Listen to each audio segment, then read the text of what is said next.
Bonjour à toutes, bonjour à tous. Merci d'être avec nous. Je suis Antoine Allard, je suis le directeur de la communication et de l'animation éditoriale de Cap Digital. Merci à tous de nous rejoindre, d'être présents ce soir. Je vois que tout le monde est en train d'arriver et on a un petit compteur qui déroule. Vous êtes déjà nombreux. On avait plus de 600 inscrits pour tout vous dire pour cette quatrième édition de la Nocturne du Big Data. C'est un record, on en est très fiers. Et comme vous le savez peut-être, les Nocturnes du Big Data sont des conférences annuelles proposées par Cap Digital, le collectif européen d'innovateurs du numérique et de la ville durable, pour celles et ceux qui ne nous connaissent pas, mais aussi par le club Data Intelligence de l'école de guerre économique. Et ce soir, avec tous nos speakers, nous allons nous intéresser, vous l'avez compris, au vaste sujet de la souveraineté numérique. La souveraineté numérique et notamment la souveraineté numérique européenne, c'est un sujet dont on parle beaucoup en ce moment. C'est l'un des chevaux de bataille de la Commission européenne. Ursula von der Leyen ne s'en est d'ailleurs pas cachée. C'est la décennie 2020 doit être celle du numérique et la souveraineté numérique de l'Union européenne est l'un des premiers objectifs à atteindre dans cette perspective. L'ambition, en fin de compte, est assez claire. Il y a une volonté assez forte de se dégager de toute forme de dépendance technologique étrangère. Et pour y arriver, il va falloir évidemment massivement investir dans des infrastructures, dans des services de confiance. Et c'est pourquoi tous ces enjeux de souveraineté numérique occupent une place importante dans le plan de relance annoncé par l'Union européenne. De mémoire, le plan de relance annoncé, c'est 750 milliards d'euros, dont 150 milliards dédiés spécifiquement à des enjeux numériques et donc directement de souveraineté numérique. En France, le son de cloche est assez équivalent. Hein. 3,7 milliards d'euros du plan de relance sont dédiés au développement de startups développant des technologies numériques stratégiques. On pense au cyber, on pense évidemment au cloud, dont on va beaucoup parler aujourd'hui, au quantique et à l'intelligence artificielle. Bref, vous l'avez compris, la souveraineté est l'un des sujets phares du moment et on va pouvoir l'étudier en détail avec vous ce soir pendant les 2 heures qui vont se dérouler.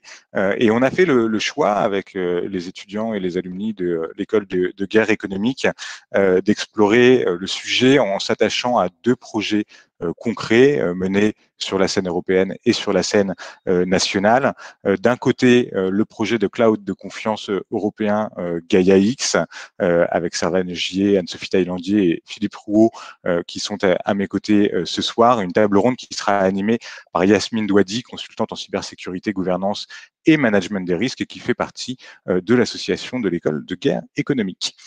Et après cette table ronde, on s'intéressera à la plateforme de données de santé Health Data Hub, que vous connaissez certainement tous déjà très bien, avec une interview de sa directrice, Stéphanie Combe, qui nous fait l'honneur d'être avec nous ce soir.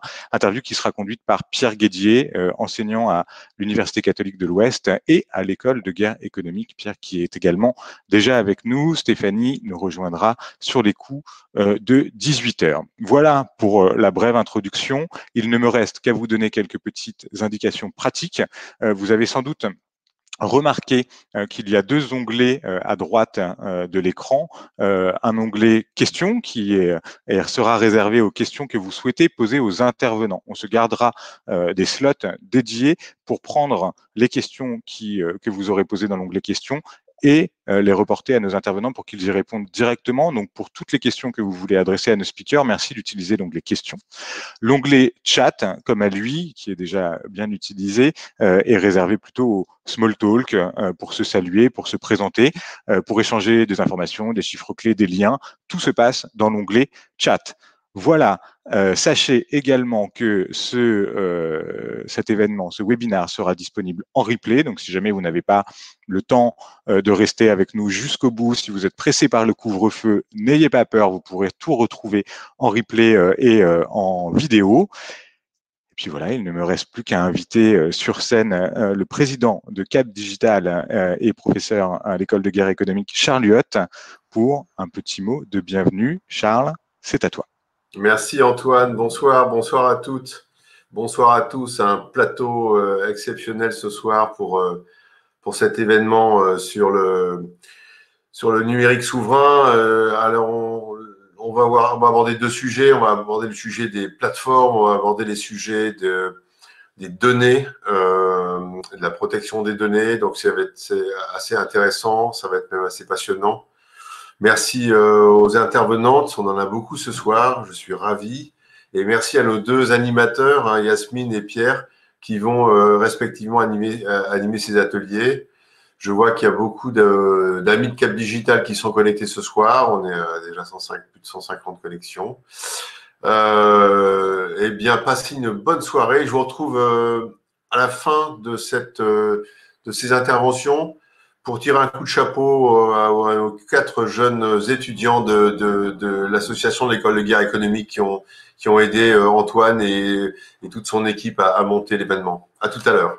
Bonne soirée. Merci Charles. Je propose qu'on rentre tout de suite dans le vif du sujet avec la table ronde dédiée au projet Gaia-X. Yasmine, je te laisse la main pour mener ces échanges. Merci beaucoup Antoine. Alors bonsoir à tous, merci de nous avoir rejoints pour cette table ronde sur la souveraineté numérique au travers du projet Gaia-X, donc un sujet d'actualité qu'on voit rythmer en tout cas de plus en plus nos médias. Alors aujourd'hui on a avec nous 3 intervenants, je vais leur laisser la parole pour se présenter rapidement et on pourra commencer cette table ronde.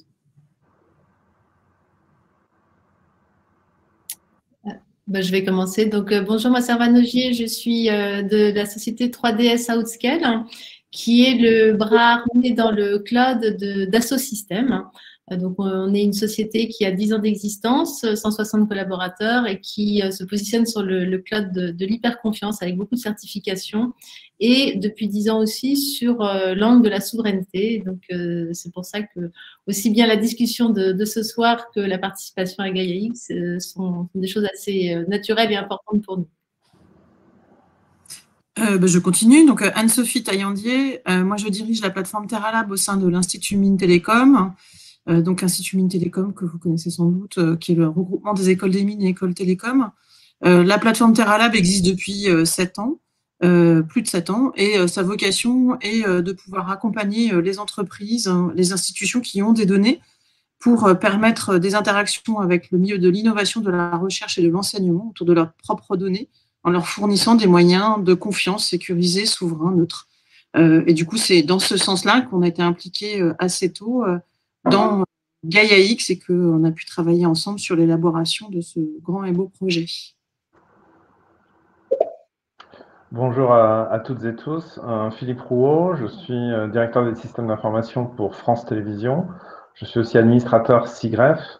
Et dans le cadre de Gaia-X et donc du French Gaia-X Hub, je suis préfigurateur d'un nouveau data space autour de la création et de la culture, donc de l'industrie culturelle et créative. Merci beaucoup pour cette brève introduction. Alors, nous allons commencer cette table ronde.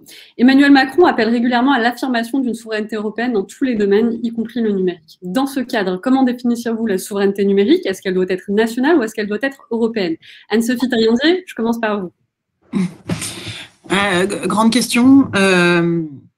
Alors, déjà, si je remets dans le contexte de Gaia-X, en fait, la Gaia-X n'est pas forcément un porte-drapeau de la souveraineté, mais cherche plutôt à amener une transparence autour de cette souveraineté. La souveraineté, en fait, c'est difficile de répondre à la question par une réponse claire et tranchée entre souveraineté nationale ou souveraineté européenne. Pour certains domaines, la souveraineté nationale est primordiale. Pour d'autres domaines, la souveraineté européenne est suffisante. Et pour d'autres domaines encore, le même principe même de souveraineté n'est peut-être pas forcément nécessaire. En fait, et après, derrière, qu'est-ce que la souveraineté? C'est aussi un grand et vaste sujet. C'est pas forcément juste une question de géographie. C'est une question de dépendance économique aussi. Du coup, voilà, c'est un peu sur tous ces angles-là qu'on a travaillé ces derniers mois. Enfin, voilà, ça, c'est ma propre définition, mais la souveraineté étant un terme très général, c'est vrai que quelquefois, ça peut être… on peut se l'approprier de façon différente. Ça dépend aussi de son domaine d'application. Servane Ogier. Oui, du coup, pour compléter peut-être les propos d'Anne-Sophie, d'abord, nous, moi, en tous les cas, je n'ai pas vocation à à répondre à ce que c'est que la souveraineté à l'échelle nationale ou européenne pour d'autres domaines que celui qui m'occupe, qui est le domaine des infrastructures cloud. Parce qu'après, on rentre dans des discussions politiques et je pense qu'il n'y a pas aujourd'hui de souveraineté européenne au sens étatique du fait de la constitution de l'Union européenne telle qu'elle est.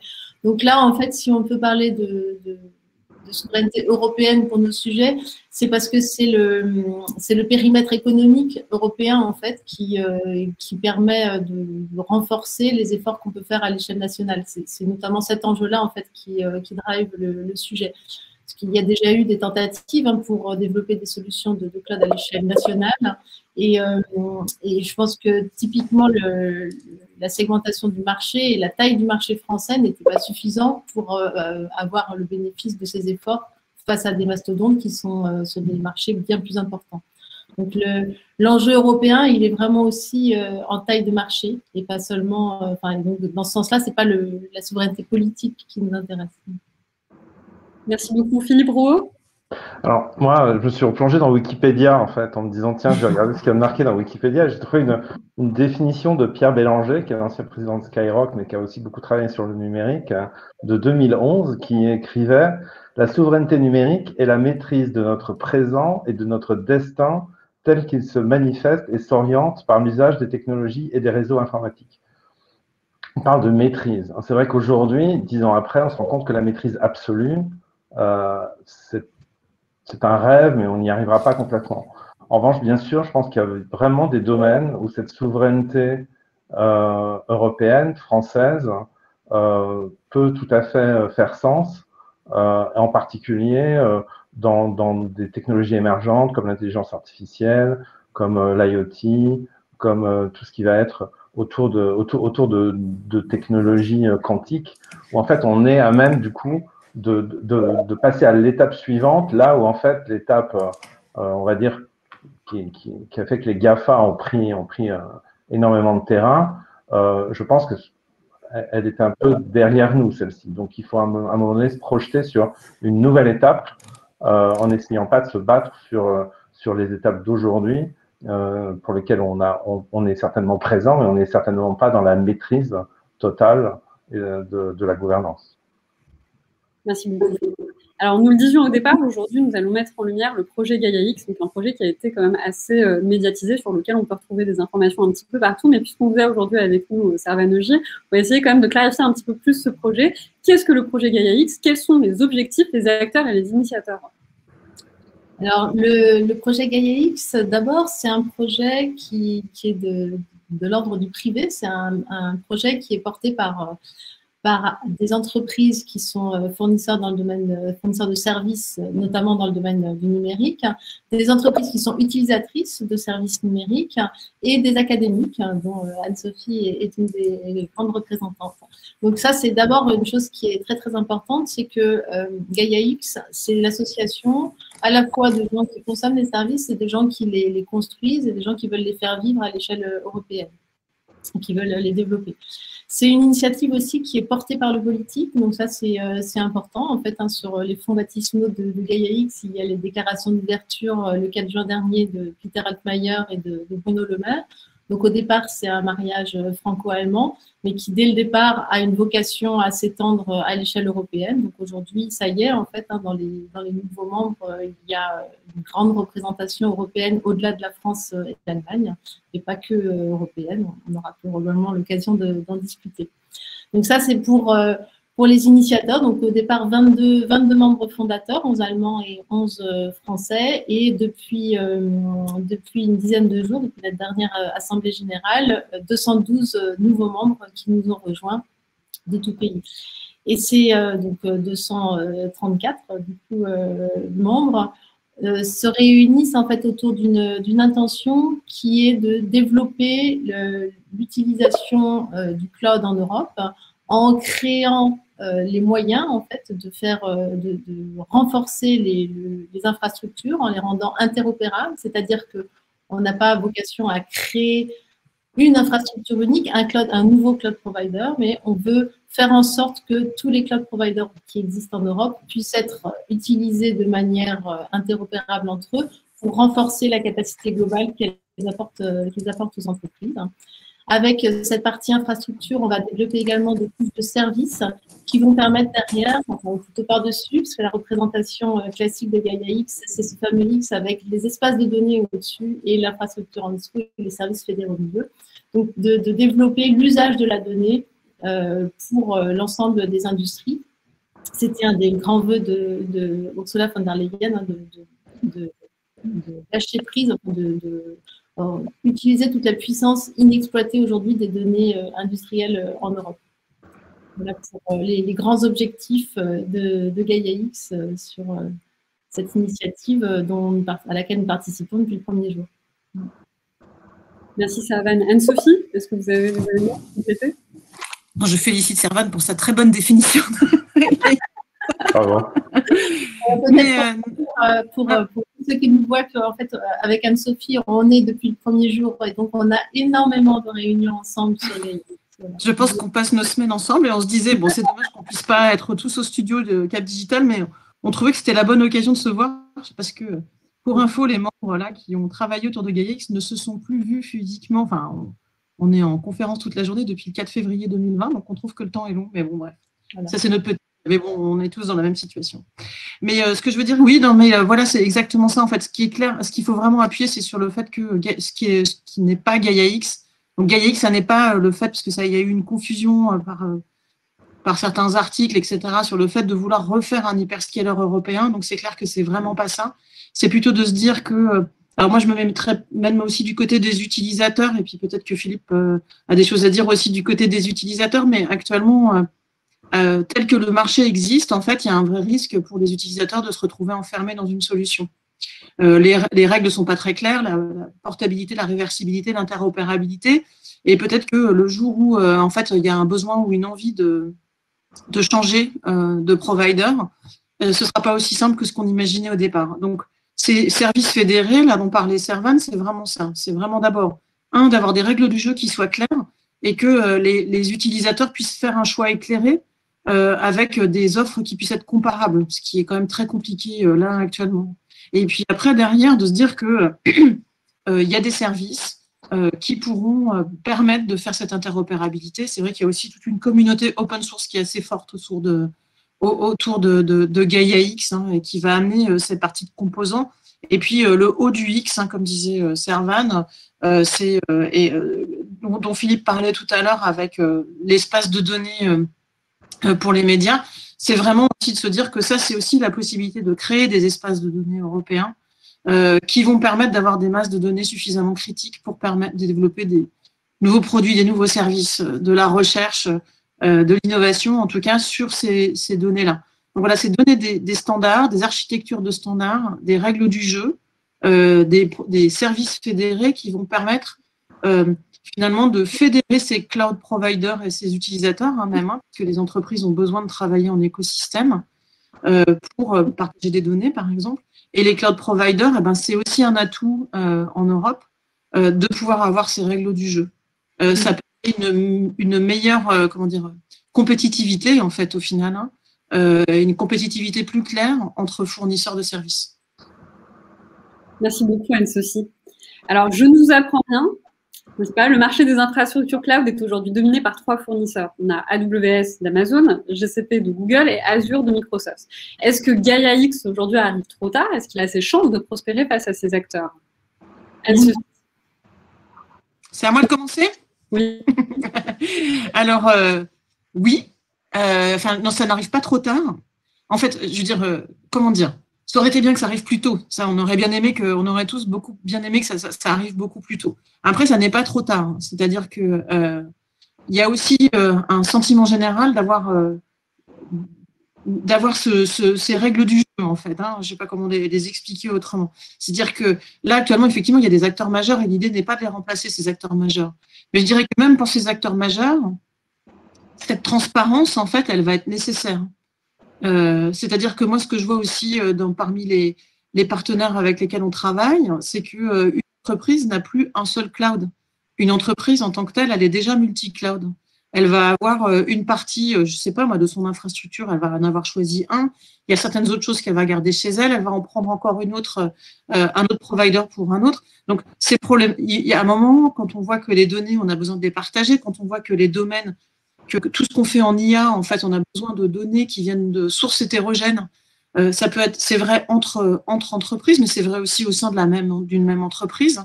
Donc, en fait, je veux dire, ce besoin, il existe, cette interopérabilité, on en parle quand même depuis très longtemps, et il existe. Donc, je vous fais une réponse de ni oui ni non, c'est-à-dire que oui, on aurait bien aimé que ça arrive plus tôt, non, ça n'arrive pas trop tard, c'est-à-dire que là, on a besoin de réguler un peu le marché, réguler dans le sens donner des règles du jeu. Donc, voilà, c'est ma réponse de Normande. Merci Anne-Sophie. Philippe Rouault, est-ce que vous avez des éléments pour compléter? Oui, moi je suis d'accord avec Anne-Sophie. En fait, ça n'arrive pas trop tard parce que, comme Anne-Sophie le disait, on est aujourd'hui dans des logiques multi-cloud, mais il a d'abord fallu passer à cette première étape.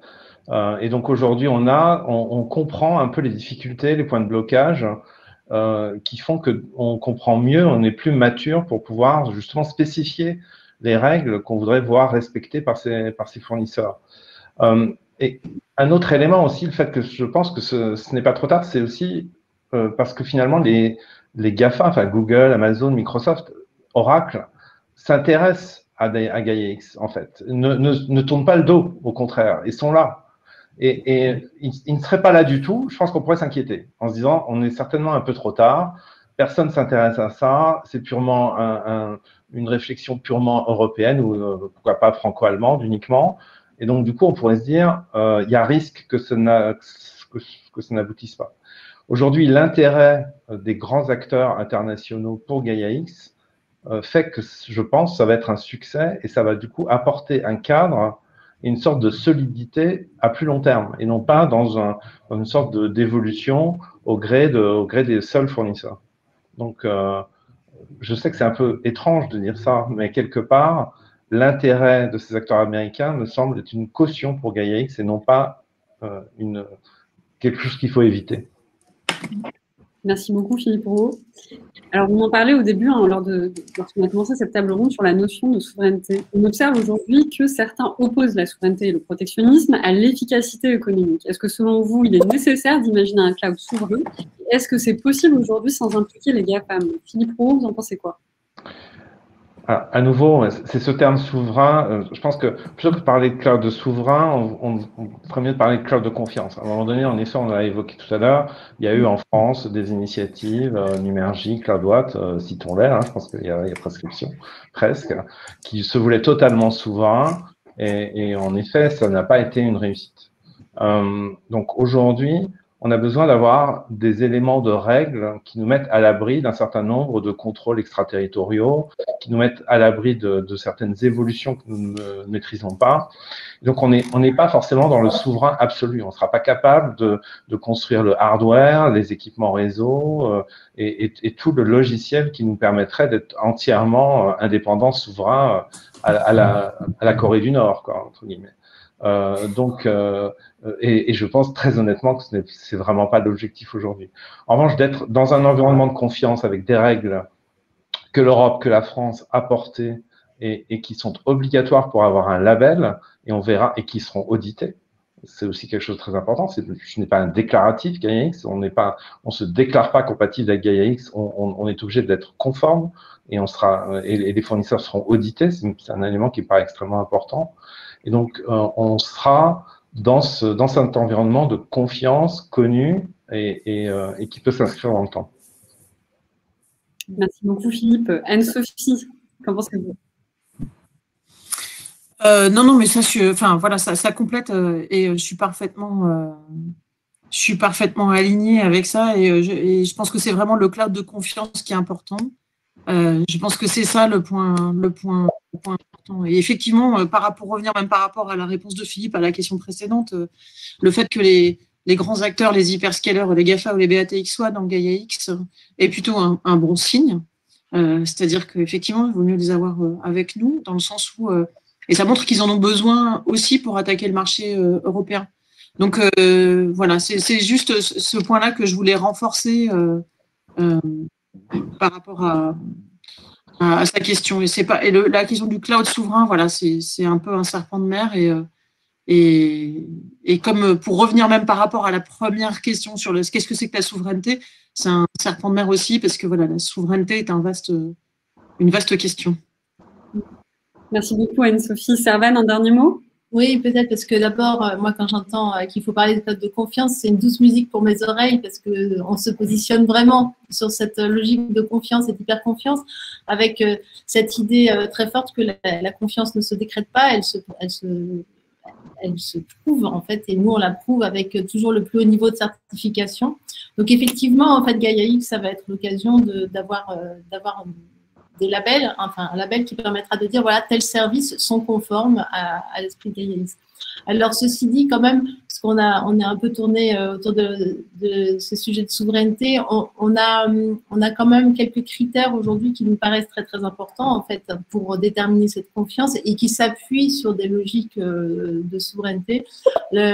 En tous les cas, en partie de territorialité, c'est-à-dire que nous on dit que il faut que les données restent dans le territoire et soient opérées dans le territoire, que le contrat soit de droit européen. Et surtout, en fait, on dit qu'il faut que le prestataire, le fournisseur de services cloud, soit immune aux réglementations extra-européennes. Donc ça, effectivement, c'est un critère de souveraineté qui est en fait une étape au-delà de la confiance, parce qu'après, on ne dit pas qu'on ne peut pas avoir confiance dans les clouds fournis par les GAFAM, on dit juste qu'il y a un type de données sensibles pour lesquelles il faut aller un cran plus loin et il faut donc mettre ces règles, et notamment la règle de ne pas être soumis à des réglementations extra-européennes, de ne pas être soumis au Cloud Act, puisque c'est celui-là dont il s'agit, qui est cette réglementation américaine qui autorise les autorités américaines à réquisitionner les données des clients des cloud providers américains, même quand ces données sont sur le territoire européen, enfin ailleurs qu'aux États-Unis. Donc voilà. Donc c'est pour ça qu'il y a quand même des définitions, mais l'enjeu vraiment, c'est de créer la confiance, et la confiance à travers la transparence. Et donc c'est pour ça que dans Gaia X, ce qu'on veut vraiment, c'est que les clients restent en maîtrise en fait de où sont leurs données, par qui elles sont opérées, quand. Ça ne veut pas dire que ce sera toujours dans ce critère restrictif, ces 3 règles restrictives que je viens de donner, mais en tous les cas, ce sera toujours en maîtrise. Et c'est cette notion de maîtrise qui est vraiment au cœur aussi de la transparence et la confiance dans Gaia X. Merci beaucoup, Servane. Alors, je vous confirme, le cloud de confiance est également une douce musique aux oreilles des participants pour un petit peu les commentaires défiler. On est bien d'accord. Alors, aujourd'hui, on a les BATX et les GAFAM qui sont des acteurs géants et incontournables du marché. Ces acteurs sont des entreprises, certes, ils sont aussi un vecteur de puissance pour les États. Alors, on pense aux États-Unis, on pense à la Chine qui les ont vus naître. Est-ce que vous pensez qu'aujourd'hui, on doit se protéger de ces BATX et de ces GAFAM? Est-ce qu'on peut les percevoir comme une menace ou plutôt comme un réservoir d'opportunités? Anne-Sophie, je me tourne vers vous pour cette question. Je pense qu'on en a déjà un petit peu parlé à côté. Il ne faut pas les écarter. Ils ont des solutions qui sont bonnes. J'en sais rien. Enfin, il faut les comparer par rapport aux autres. Et en fait, c'est plutôt ça le truc. Et c'est pour ça que c'était important de les avoir avec nous. Donc, je pense qu'ils voient ça eux-mêmes comme étant une opportunité. Je pense que c'est se mettre la tête dans un trou que de penser qu'ils ne sont pas utilisés en Europe par un certain nombre de grands acteurs économiques. Voilà, le truc est plutôt de se dire, là, actuellement, ce qu'on voit arriver, c'est qu'évidemment, ils ont des lignes et ils vont très loin dans la valeur, on va dire, dans la chaîne de valeur, et ils vont de plus en plus loin. Et du coup, le risque de verrouillage pour des partenaires qui pourraient utiliser ce type d'offre, il devient de plus en plus important même dans la chaîne de valeur. C'est-à-dire que là, actuellement, ça va même jusqu'à la data. Quel est le format de la data que je vais y mettre? Comment est-ce que j'exprime une donnée dans tel ou tel domaine? Là, c'est un point d'attention important parce que quand on parle de dépendance numérique, là, on est en train d'atteindre un niveau de dépendance qui pourrait être énorme. C'est-à-dire que la particularité de Gaia X, sur lequel il faut aussi appuyer, c'est qu'il y a ce fameux X dont parlait Servane, c'est-à-dire qu'il y a la partie couche infrastructure, il y a la partie logicielle et il y a la partie data. C'est sans doute aussi la première fois qu'il y a une initiative qui regroupe toutes ces parties-là.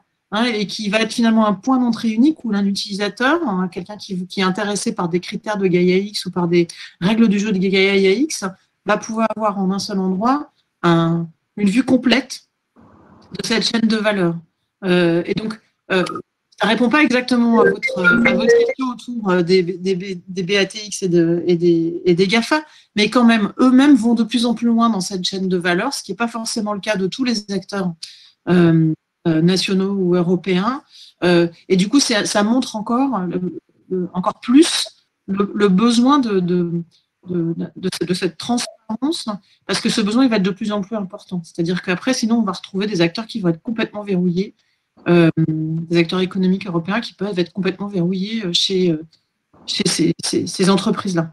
Donc, voilà, c'était ça que je voulais dire. Absolument, merci beaucoup Anne-Sophie. Servane, qu'en pensez-vous?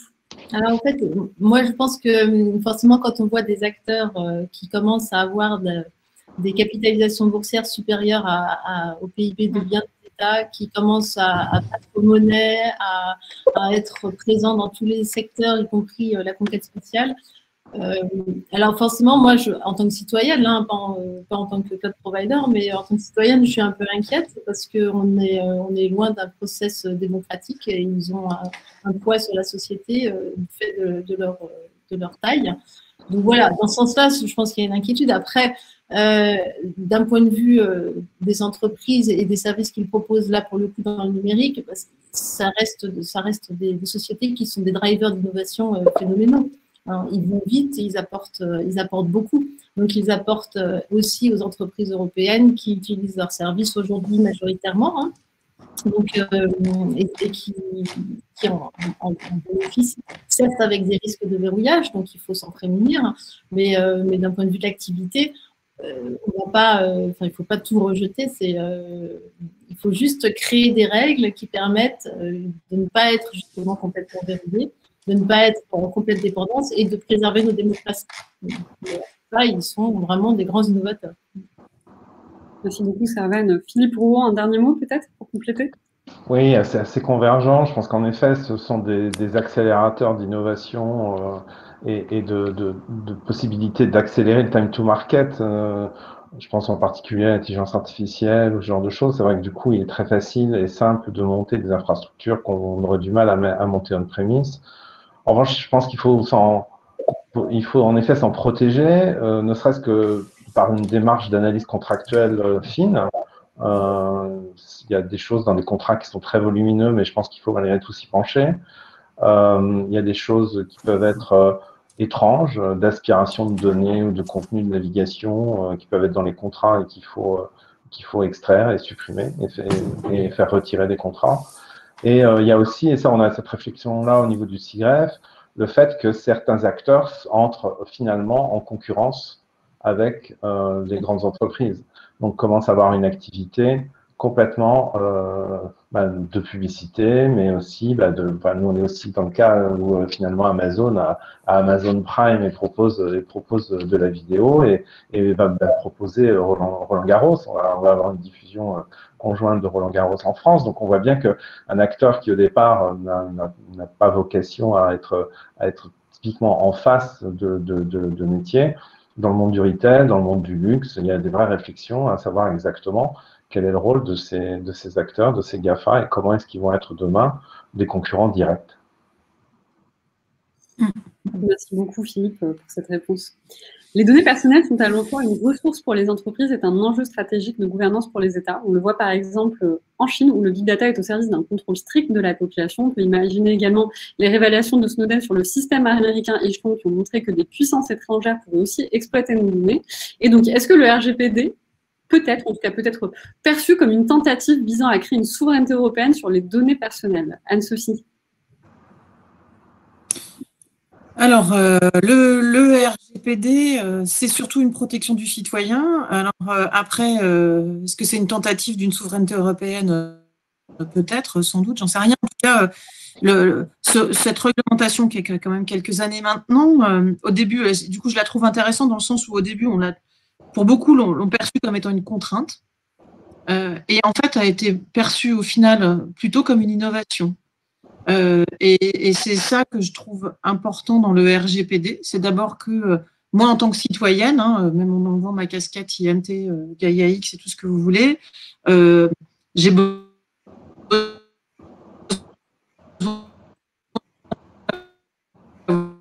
avoir cette… Sophie, c'est un peu compliqué. Ça marche? Des problèmes de réseau? Oui, exactement. C'était un petit peu à la fin. Ah, zut. Moi, je recommence. Non, mais ce que je voulais dire, c'est que le RGPD avait été vu comme une contrainte et au final a été perçu plus généralement après, une fois son installation, comme étant une innovation. Que moi, en tant que citoyenne, je pense que je suis assez rassurée que le RGPD existe et que par ailleurs, oui, avec quelque chose qui était important, c'est que moi, je me souviens d'une étude que j'avais lue qui était les plus grands utilisateurs du numérique, les citoyens les plus grands utilisateurs du numérique sont ceux qui font le plus attention à où vont leurs données. Et du coup, derrière, c'est eux qui utilisaient le plus de bypass comme des bloqueurs de pub ou des choses comme ça pour être sûr que leurs données ne soient pas utilisées derrière. Et du coup, bloquer même le modèle économique de ceux qui développaient ces services numériques. Donc, ce que je veux dire, c'est que si je fais une analogie par rapport à ce qu'on fait, où là, sur GaiaX, on est beaucoup plus sur des données industrielles, finalement, je trouve que l'analogie, elle est assez bonne, même si GaiaX ne va pas faire sortir, enfin, en tout cas, c'est pas dans ce que j'ai vu là pour l'instant, une loi européenne autour des données industrielles. Hein. Il y a la libre circulation des données industrielles, le free flow of data. Mais ce que je veux dire, c'est que c'est en ça où je trouve que l'analogie est intéressante et je m'y reconnaissais bien en tant que citoyenne sur le RGPD, le fait de mettre des bloqueurs de pubs pour éviter que ces données soient utilisées et de voir des pubs qui ne m'intéressaient pas qui arrivaient. Donc, voilà. Sur le RGPD, c'était un peu mon point. Merci Anne-Sophie. Alors, j'aimerais bien qu'on reste un petit peu plus sur cette question de RGPD. On est un petit peu plus loin. Certains voient dans l'inflation législative un frein à l'esprit d'entreprendre et à la compétitivité. Le RGPD respecte-t-il, selon vous, donc l'équilibre entre cette compétitivité et la protection des datas? Est-ce que c'est un frein ou une opportunité pour le développement de l'écosystème tech, notamment en restreignant l'accès, l'utilisation et la conservation des données personnelles? Vous en pensez quoi? Du coup, c'est un peu ce que je disais juste avant, c'est que je pense que c'est une opportunité. Ça a été vu comme une contrainte au départ et qu'au final, c'est une opportunité.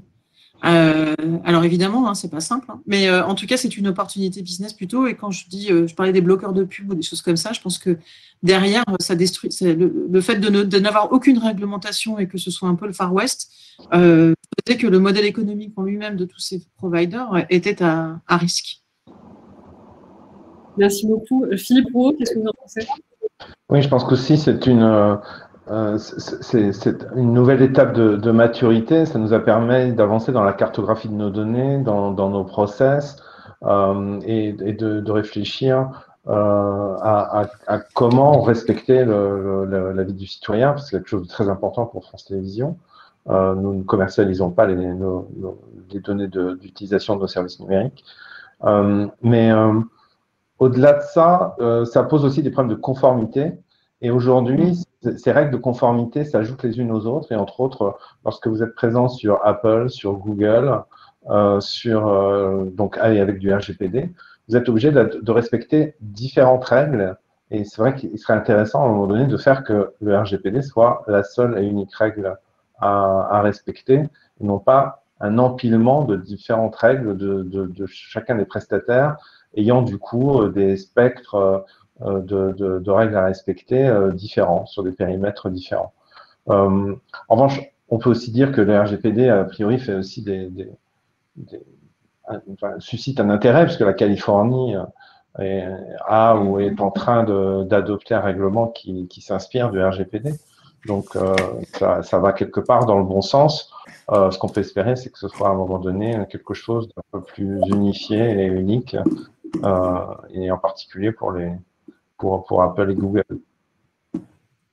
Merci beaucoup, Philippe. Alors, nous arrivons à la fin de cette table ronde avec la dernière question. Certains observateurs s'émeuvent de ce que les pépites de la tech soient rachetées par des entreprises étrangères ou que des créateurs s'expatrient pour entreprendre. Selon vous, est-ce que le protectionnisme est-il un outil viable pour conserver ces pépites, notamment celles de la tech, ou mieux vaut-il accompagner les acteurs en créant un écosystème qui leur soit favorable? Servane. Oui. En fait, sur cette question-là, moi, alors fondamentalement, je pense qu'il faut favoriser, il faut permettre la libre entreprise. Et donc, après tout, quand on voit une pépite qui se fait racheter par une société, par les États-Unis, on a systématiquement, je pense, une réaction ambivalente qui est à la fois de se dire, mince, pourquoi est-ce qu'il ne reste pas français, et une autre qui est de se dire, waouh, bravo. bravo, parce que c'est un beau succès d'entrepreneuriat à chaque fois. Moi, je pense par rapport à ça qu'on cherche beaucoup à développer des licornes en France. Je pense qu'il faudrait qu'on s'attache essentiellement à encourager les startups à devenir des ETI. Voilà, je pense que c'est là qu'il faut mettre un maximum d'efforts. C'est faire le passage à l'échelle de startups ETI sans que les sociétés aient forcément envie d'aller voir les sirènes outre-Atlantique. Et après, il faut aussi rester systématiquement très respectueux à la fois des financements qui ont été obtenus. C'est-à-dire que quand on a été financé par la France, ben pour le coup, si on se fait racheter, il faut qu'il y ait un juste équilibre et un retour vers le pays qui vous a aidé à naître. Et surtout, en fait, quand vous avez des contrats sensibles, et là, pour le coup, quand il y a des contrats avec des sociétés et que vous êtes que vous avez un impact sur l'activité qui est sensible, là, il faut protéger. Voilà. Mais ça, ce sont des choses que le ministère des Armées fait, par exemple. Ils sont en train de mettre en place des règles pour que les sociétés qui travaillent avec eux sur des projets sensibles ne puissent pas être achetées de la même façon que n'importe quelle start-up. Voilà. Je pense qu'on est dans un pays qui est vraiment formidable pour favoriser la création d'entreprises. Il faut probablement pas grand-chose et je pense que le plan de relance va pas mal y contribuer pour qu'elles aient envie de rester et qu'elles passent à l'échelle chez nous plutôt que de l'autre côté de l'Atlantique. Merci Servane. Anne-Sophie, vous en pensez quoi? C'est vrai que moi je suis un petit peu moins sur le sujet là, mais par contre je partage pas mal ce que vient de dire Servane, hein, je suis encore désolée. On est hyper convergents. C'est ça, c'est bizarre, hein, ça va sembler très étrange. Je pense que voilà, sur cette ambivalence, je partage complètement ce point de vue, c'est-à-dire qu'à la fois on est très fiers et à la fois on est contrit. Donc c'est dommage. Après, j'aime bien le principe même de l'ETI. Je trouve que on cherche le fantastique et en fait, je pense que arriver à aider ces startups à passer à l'étape d'après plus PME ETI est vraiment intéressant, quoi. Et peut-être plus concret et que peut-être qu'on a en France, c'est vrai que sans doute le plan de relance pourrait aider. C'est vrai qu'on n'a pas forcément ce tissu économique hyper fort d'ETI, comme il peut y avoir par exemple avec les Allemands qu'on a appris à bien connaître ces derniers mois. Donc voilà. Mais voilà, je partage pas mal l'avis que vient de dire Servane. Merci beaucoup Anne-Sophie, merci Servane et merci Philippe en tout cas d'avoir répondu à l'ensemble de nos questions, surtout pour pouvoir animer cette table ronde. Je propose de passer aux questions des participants. Antoine, il me semble que vous avez la main sur cette partie-là. Oui, tout à fait. Merci beaucoup à tous les trois. Merci Yasmine également pour l'animation. Pas mal de questions nous sont remontées. Certains ont voté pour les questions, ce qui nous permet de voir celles qui ont été le plus plébiscitées. Et surtout pas mal d'échanges dans le chat aussi, qui ne sont pas forcément des questions qui vous sont adressées, mais on se pose pas mal ça échange beaucoup sur des enjeux juridiques, contractuels, sur les règles à créer notamment, et c'est tout à fait inspirant. Je vous invite à aller jeter un petit coup d'œil juste après. Mais pour en revenir au sujet des questions, première question à laquelle on a déjà un petit peu répondu de Dominique Tessier. Gaia-X prévoit l'interopérabilité des clouds porteurs des données traitées par Vertical. Des acteurs US, on l'a dit, sont dans Gaia-X. Est-il possible d'assurer que les données européennes ne seront pas aspirées vers les États-Unis? Donc, ça rejoint ce que vous disiez tout à l'heure, Servane, sur l'immunité aux réglementations extra-européennes. Ça, c'est gravé dans le marbre de Gaia-X aujourd'hui? C'est assuré ou c'est encore en discussion?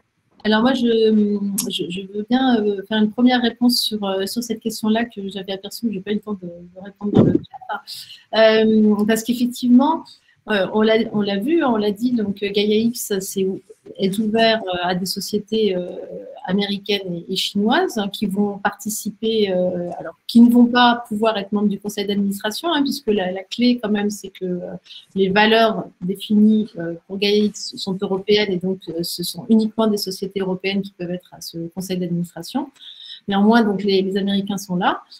Parce que c'est, comme le disait Philippe tout à l'heure, c'est une preuve de succès en fait pour Gaia-X, qu'ils aient envie de venir, qu'ils aient envie d'adopter notre mode de fonctionnement, qu'ils se disent ok, on va renoncer au verrouillage, ce fameux lock-in, pour travailler avec les Européens, Et je veux dire, c'est quand même un beau succès de la part de nos valeurs, en fait, des valeurs européennes, de se dire qu'ils vont aller à l'encontre de leur business model. Hein. Leur business model, c'est quand même le verrouillage. On vous fait 100 000 € de cadeaux quand vous êtes une start-up sur votre cloud. Et après, quand vous commencez à marcher un peu, vous avez perdu la maîtrise de votre IT et surtout la facture, elle commence à être redoutable. Donc, ils vont être obligés de renoncer à ça. C'est-à-dire qu'ils vont peut-être vous faire encore les 100 000 € de cadeaux, mais à la fin, vous allez pouvoir venir facilement chez nous. Et d'ailleurs, vous pouvez déjà, au passage, des API qui sont compatibles pour Outscale. Et donc, pour revenir à cette question précisément sur l'aspiration éventuelle des données, donc ils sont dans GaiaX, mais ils ne sont pas forcément dans tous les data spaces. Moi, personnellement, je m'occupe d'un data space autour de la donnée spatiale. Là, en fait, au sein de GaiaX, ces espaces de données, ce sont des sous-groupes en fait, de gens qui se rassemblent entre eux et qui ont une volonté commune. On a créé ce groupe avec CS Group, avec Réa Group, donc des Belges. Il y a l'Agence spatiale européenne qui nous a rejoint, le CNES, il y a pas mal d'intégrateurs français. Il y a beaucoup de monde en fait qui a rejoint l'initiative. On est entre Européens parce qu'une des volontés qu'on a, c'est de développer une offre de Ground System as a Service. Donc là, en fait, on est dans le domaine du spatial, les outils qui permettent de diriger les satellites et de contrôler les satellites depuis le sol.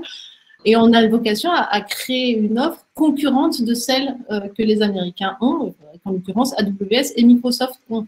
Donc là, on va se servir de GaiaX, de cette logique d'espace de données, de ces critères d'interopérabilité, des règles de confiance, tout ce qu'on vient de vous détailler. Mais on va s'en servir vraiment dans une logique de créer une offre européenne concurrente à celle des Américains, pour se prémunir justement d'une aspiration systématique des données satellitaires françaises et européennes par les US. Très clair. Merci beaucoup, Servan. Et puisqu'on parlait des espaces de données, on a une question de Laurent de Tonneuil sur les European Common Data Space. Quel est le lien, la différence, la complémentarité entre ces Common Data Space qui préexistaient, si j'ai bien compris, à GaiaX et le projet GaiaX en tant que tel? Est-ce qu'on parle des mêmes data space ou Alors, je vais peut-être essayer d'apporter une réponse, même si je ne suis pas une experte du European Common Data Space. En fait, le principe fondamental de ces espaces de données qui sont portés par GaiaX, c'est plutôt de se dire, donc c'est différent d'un data lake. C'est-à-dire que Servan, par exemple, s'occupe de la data space aerospace. Je vois que Philippe s'occupe de la partie data space sur les parties médias. Moi-même, je suis impliquée dans l'énergie, la mobilité. Il y en a d'autres qui sont en santé. Il y en a d'autres qui sont dans l'automobile. Enfin, voilà, dans l'industrie, c'est assez large. Le principe même de ces espaces de données, c'est plutôt de dire qu'il faut… Ces données, en fait, elles viennent de sources diverses et variées. Elles viennent de données qui sont des données ouvertes. Elles viennent de données qui appartiennent à un acteur X, à un acteur Y. Elles viennent de multiples endroits. Elles peuvent venir des European Common Data Space. Il y a un principe fondamental qui est de se dire d'abord, comment est-ce qu'elles parlent entre elles, ces données?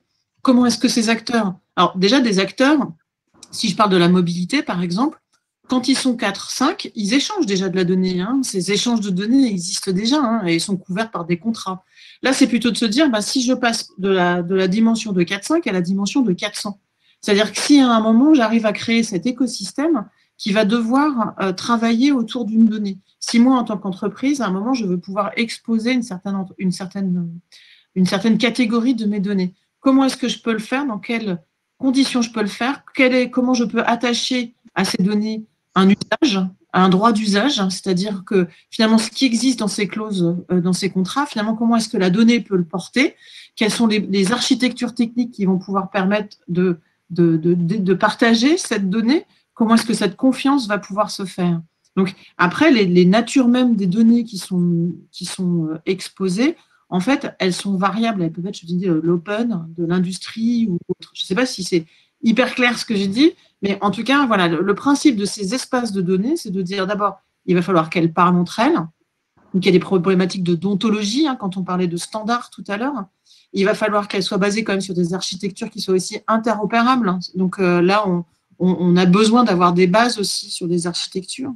Et on a besoin aussi que si un acteur veut pouvoir exposer sa donnée, la vendre, il a besoin aussi d'avoir des garanties sur la façon dont elles vont être utilisées derrière et des garanties d'auditabilité pour pouvoir vérifier du bon usage de cette donnée. Donc, les principes de ces espaces de données, voilà, c'est un peu ça. Et en plus, on parle là de plaintes verticales, mais on voit bien que ces verticales, elles sont poreuses les unes par rapport aux autres. Si je parle de mobilité, la santé, elle est quand même pas très loin. On voit bien qu'il y a des cas d'usage où on va être sur de la mobilité et de la santé. Je pense que ces derniers mois, on le voit bien venir, le sujet. Voilà, on pourrait aussi se dire qu'entre la mobilité et l'énergie, il y a aussi des moments où c'est quand même assez proche. Donc, voilà, il y a des verticales. Ces verticales, après, ces acteurs vont travailler comme ils le souhaitent. Mais après, derrière, il y a le fait de vouloir pousser des standards et des façons communes de partager, d'échanger cette donnée. Donc, on ne répond pas directement au European Common Data Space. Voilà, c'est juste pour expliquer. Non, mais c'est très éclairant. Merci beaucoup, Anne-Sophie. Et puis, ça me permet de faire une transition toute trouvée avec une autre question de Mariana Dimid. En fait, deux questions posées par Mariana. La première, justement, plutôt sur les cas d'usage. Et là, j'ai envie de me tourner vers vous, Philippe. Mariana me demande, est-ce qu'on entrevoit déjà des applications concrètes? Et je me demande comment un diffuseur public audiovisuel commence déjà à réfléchir à la façon dont il va pouvoir déployer des cas d'usage grâce au cloud de confiance de Gaia-X. Tout à fait. Oui, on a des. Alors, le groupe ne s'est pas encore monté, mais en tout cas, au niveau de France Télévisions, on a des vrais besoins. Et je pense qu'il y a des besoins transverses. On a aussi échangé avec BNF, la Bibliothèque nationale de France, qui fera certainement partie de ce groupe et qui a aussi réfléchi en se positionnant en tiers de confiance par rapport à des échanges de données entre un fournisseur de données et quelqu'un qui, en effet, consommerait ou achèterait cette donnée. Donc, ça peut être des données de consommation de salles de spectacle, c'est au-delà des médias, en fait. C'est vraiment, il faut voir ça dans le cadre des industries culturelles, créatives, qui vont bien au-delà des simples médias. Mais c'est tout l'écosystème que peut du coup animer le ministère de la Culture. Nous, pour donner un exemple très concret, on travaille avec énormément de producteurs extérieurs et donc on reçoit de manière dématérialisée, mais c'est récent, les médias et assez peu de métadata. Donc on reçoit l'émission de Nagui avec du coup des descriptifs très basiques, alors qu'on aurait besoin d'énormément d'indications sur les invités, sur l'ordonnancement, sur des éléments, des points d'entrée, des points de sortie, des moments forts dans l'émission, etc. Donc il y a énormément de métadata complémentaires qui peuvent être apportés. Et on est assez preneur, comme on travaille avec de très très nombreux producteurs indépendants, et eux ont besoin de nous déposer ces médias, ces métadatas, et nous on a besoin d'être certains de l'origine de ce dépôt, d'être certains que c'est bien la société de production qui nous livre ces éléments-là, parce que derrière, bien sûr, même si c'est contrôlé, mais il y a un passage, il y a des workflows pour un passage à l'antenne. Voilà, donc c'est un des business cases qui peut nous intéresser et qui intéresse France Télévisions, mais qui peut intéresser toute personne qui va diffuser des éléments médias. C'est juste une plateforme de transfert. Donc, ça peut être le cas pour des stades, pour des concerts, pour des salles de spectacle. Donc, et toute plateforme numérique qui utilise la vidéo, c'est-à-dire qu'aujourd'hui, je pense que l'utilisation peut en être très large. Donc, ça, c'est un des cas d'usage. Il y en a certainement plein d'autres et justement, on va travailler à les définir. Parfait, merci Philippe. Et deuxième partie de la question de Mariana, là je me tourne vers vous, Servan et Anne-Sophie. Petite question sur la roadmap, on n'en a pas vraiment parlé. Quelles sont les prochaines grandes étapes de mise en œuvre de Gaia-X, la temporalité du projet? Alors on a passé beaucoup de temps au sein de Gaia-X sur des sujets de gouvernance et vous comprendrez bien que c'est pas quelque chose de facile de réunir des utilisateurs, des académiques, des fournisseurs de services de différents pays avec une volonté que ça marche pour 27 pays. Donc la gouvernance, ça nous a pris du temps et peut-être du coup on n'est pas aussi rapide dans la sortie des services que ce qu'on aurait voulu. Néanmoins, donc les prochaines grandes étapes, ça va être d'abord la nouvelle Assemblée Générale début juillet. C'est-à-dire que là, on est sur un board qui est composé des membres fondateurs. Il va y avoir en juillet une Assemblée Générale où le board sera composé de futurs candidats. Il y aura en septembre la version retravaillée par rapport à la version initiale des Policy Rules, donc qui sont les les fondements en fait de cette expression de valeur de Gaia-X, auquel il faut se conformer pour pouvoir être membre. Il y a là en ce moment une toute nouvelle version du référentiel technique qui est en train de sortir. Alors, j'ai vu dans les questions qu'il y en avait une sur la priorité des API dans le… J'invite… Tout à fait, de Jean-Jacques, oui. À aller se référer à ce référentiel technique parce que bien évidemment, mettre en place cette interopérabilité, c'est la priorité 0. Après, est-ce que c'est tout de suite l'API? J'avoue que je laisse les équipes techniques s'occuper de ces sujets-là. Et en fin d'année, on espère avoir quand même effectivement des démonstrateurs de services fédérés qui pourront être mis en place. Merci beaucoup. Et on a eu un petit groupe de questions autour de la blockchain. Question assez générique de Nesrine Benyaya. Est-il envisagé d'intégrer de la blockchain? Si oui, à quel niveau? Et Guillaume Gouillet va un petit peu plus loin et demande s'il y a un travail en commun avec l'ESBI, European Blockchain Service Infrastructure, est-il prévu? Anne-Sophie, peut-être. Alors, je sais pas jusqu'à quel point la blockchain n'est pas écartée du tout. Hein. La blockchain, ça fait partie des composants qui sont possibles. Ce que je veux dire, c'est que Gaia-X, en fait, ce qu'il ne faut pas se tromper, c'est que quand on parle de fédération de services, quand on parle d'interopérabilité, de portabilité, en fait, on ne va pas y tamponner derrière un type de technologie en disant c'est celle-là et vous n'en aurez pas d'autres, en fait.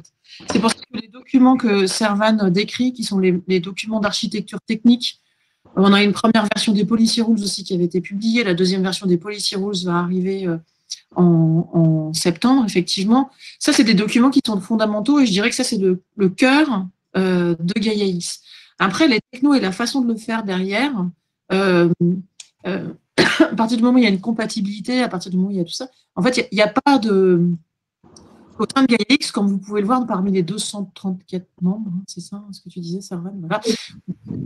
Voilà, et en fait, il y a des acteurs qui sont très, très variés, en fait, hein, et qui vont proposer des choses variées. Il y aura de l'open source, il y aura sans doute des offres commerciales. Enfin, je veux dire, c'est chacun le fait après comme il le souhaite. Et du coup, au niveau des technologies, la blockchain fait partie des technologies dont on entend parler.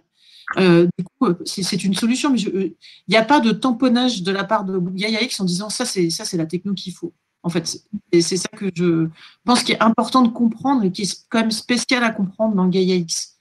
Gaia-X ne va pas être l'offreur de solutions de tout. Ok, et je vois que Perrine de Coëtlon nous dit que pour la question spécifique à l'EBSI, que oui, c'est prévu, notamment le lien sur les données éducation et compétences avec le cas d'usage diplôme et certificat vérifiable de l'European Blockchain Service Infrastructure. Ah bah super. Voilà, petit complément. Et une question qui vient d'être remontée aussi de Gaël Bertin. Est-ce qu'il y a un business model pour Gaia-X? Je viens commencer, tu continues, Servan. Ce que je veux dire, donc ça revient à ce que je disais juste avant. Attention, Gaia-X est une association. Gaia-X est une association internationale de statut belge. Son siège social est à Bruxelles. Gaia-X, son modèle économique, c'est le fait d'avoir des membres et d'avoir des adhésions. Gaia-X n'est pas un cloud provider, n'est pas non plus un fournisseur de solutions logicielles. Et du coup, comparer le modèle économique de Gaia-X avec un modèle économique de GAFA, en fait, c'est ne pas vraiment… c'est qu'il y a une confusion encore sur ce qu'est Gaia-X, en fait. Hein, Gaia-X, c'est plutôt un cadre qui va fournir un certain nombre de règles qui ont été adoptées par ses membres et du coup qui va porter des valeurs européennes et après on va être compliant ou pas compliant par rapport à un certain nombre de règles, mais en tout cas Gaia-X n'est pas un fournisseur de solutions logicielles ni de fournisseur de solutions cloud. Je ne sais pas si tu veux compléter, Servan, par rapport à… Je veux juste dire, donc du coup, sur la partie infrastructure, que chaque cloud provider continue à garder son business model, en fait, hein, puisque c'est le principe. Après, au niveau des espaces de données, il va y avoir des réflexions de business model à avoir, hein, puisque le but du jeu, en exploitant les données industrielles, c'est pas forcément qu'elles de manière gratuite. Hein, si la valeur, elle peut être financière. Mais ça, en fait, c'est chaque espace de données qui va être amené à réfléchir à son modèle financier. Il y a une question là sur le label sera-t-il payant? Alors, c'est pas encore défini. Il est probable en fait quand même qu'il sera payant s'il y a beaucoup de sociétés qui ont vocation, enfin qui sont demandeuses de passer, parce que le budget de la ISBN ne pourra pas financer les audits et les certifications de tous les candidats. Donc, c'est probable en fait. Sachant là-dessus, en fait, pour être membre de Gaia X, il y a une grille de cotisation qui dépend de la taille des entreprises. Donc, en fait, on est très attentif à ce que les tarifs soient très raisonnables pour les startups et les académiques. Hein. Donc, ce sera pareil pour le label. On restera dans cette logique où il ne faut certainement pas que le poids, le prix soit un frein à l'entrée. Très bien. Une dernière petite question peut-être de Kourosh Teymorzadeh. Sur la question de la traçabilité, on en a parlé tout à l'heure avec la certification, l'audit derrière. Est-ce que vous savez déjà nous dire un peu comment ça va fonctionner, cette labellisation et ce contrôle qui sera apporté derrière? Moi, j'ai pas forcément de solution. En fait, ce qu'il faut comprendre, ce que disait Servan aussi tout à l'heure, c'est que Gaia X, donc on y travaille de façon assez dense depuis plus d'1 an, qu'on a travaillé beaucoup sur la gouvernance. On a travaillé beaucoup sur ces 2 documents fondamentaux qui sont des architectures et les policy rules, que le label est en cours de création, que, en fait, je pense qu'il y a encore beaucoup de choses qui sont en construction. Certes, 1 an et demi, ça passe assez vite. Et les problématiques de gouvernance ont été assez compliquées, c'est clair. Et on a quand même réussi à converger. Donc, j'ai pas forcément je sais pas si Servan, toi, tu as plus d'infos à partager sur la traçabilité. Non, en fait, c'est vraiment un des enjeux dans les espaces de données, c'est de garantir la traçabilité de la donnée de bout en bout. Après, les solutions qui vont être adoptées pour la garantir, ça, on travaille actuellement avec un consortium d'entreprises pour travailler justement sur les services fédérés et sur tout ce qui va être mis en place par rapport à ça. Mais la réponse technique, je ne la connais pas. Parfait. Eh bien, je vois que Stéphanie Combe vient de nous rejoindre. Stéphanie Combe, directrice du Health Data Hub. Bonjour, bienvenue. Je crois qu'on a fait un bon tour de la question, donc je tenais vraiment à vous remercier très chaleureusement tous les 4 pour ce travail mené, cette préparation en amont et surtout pour la franchise, la transparence, la confiance peut-être aussi avec laquelle vous avez répondu à toutes les questions, que ce soit celle de Yasmine ou celle des participants, du public dans le chat. Merci beaucoup pour cette preuve de confiance et pour ce discours sans langue de bois. Je vois qu'il y a encore pas mal de questions que nous n'avons pas eu le temps de traiter. Donc, si d'aventure vous voulez rester un peu à nos côtés et si vous pouvez répondre aux questions qui sont posées dans le chat, je vois que vous l'avez déjà beaucoup fait, Servan. Merci beaucoup. N'hésitez pas à rester avec nous. Je vous souhaite à tous les 4 une très bonne continuation. À très bientôt. Et je me tourne maintenant vers Pierre Guédier et Stéphanie Combe pour l'interview de Stéphanie Combe sur le Health Data Hub. Pierre, je vous laisse le micro. Merci. Au revoir. Oui, bonsoir. Je pense que tout le monde m'entend visiblement. Bonsoir Stéphanie. Ravi de faire votre connaissance par écran interposé. Je pense qu'on avait convenu que vous commenciez peut-être par faire un retour sur ce qu'est le Health Data Hub pour les auditeurs, un petit peu refaire un peu un point sur les tenants, les aboutissants. Donc, je vous laisse la main pendant quelques minutes, le temps de faire un peu une présentation de ce vaste projet. Et après, on se retrouve pour échanger quelques questions, puis ensuite, comme prévu, aussi des questions des auditeurs. Très bien, merci beaucoup de m'offrir l'opportunité effectivement de vous présenter ou actualiser votre connaissance du projet pour ceux qui ont déjà eu l'occasion de m'entendre. Est-ce que j'ai la possibilité de partager peut-être quelques slides pour faire cette présentation du Health Data Hub? Ça vous convient? Oui, tout à fait. Vous avez juste à cliquer sur la petite flèche en bas partager et vous pouvez partager votre écran pour nous présenter vos slides. Très bien. Hop. Alors,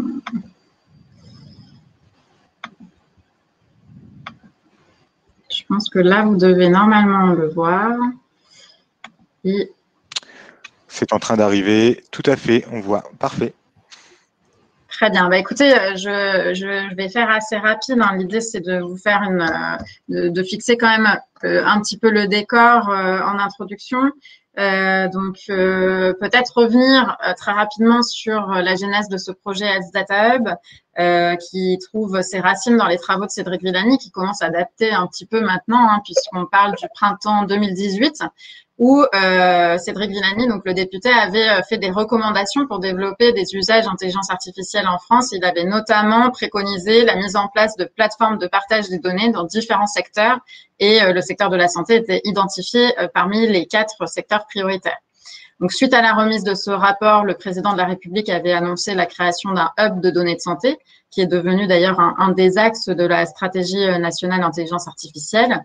Et la ministre de la Santé à l'époque, Agnès Buzyn, avait lancé une mission de préfiguration pour essayer de dessiner un petit peu les contours de ce Health Data Hub. Donc, c'est une mission qui s'est tenue pendant quelques mois, 4 ou 5 mois. Donc, moi, j'ai eu la chance à l'époque d'être rapporteur de cette mission qui était pilotée par 3 experts du domaine, donc notamment Dominique Polton, qui était la présidente de l'Institut national des données de santé, Gilles Weinrib, qui est cofondateur de la start-up Okin, et Marc Dia, qui est expert en informatique médicale et qui essaye de son côté de fédérer les établissements de santé dans le Grand Ouest pour le partage des données.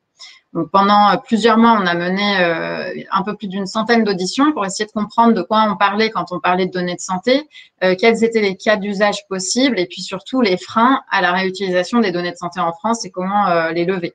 On a proposé une feuille de route qui a été remise à la ministre en fin d'année 2018.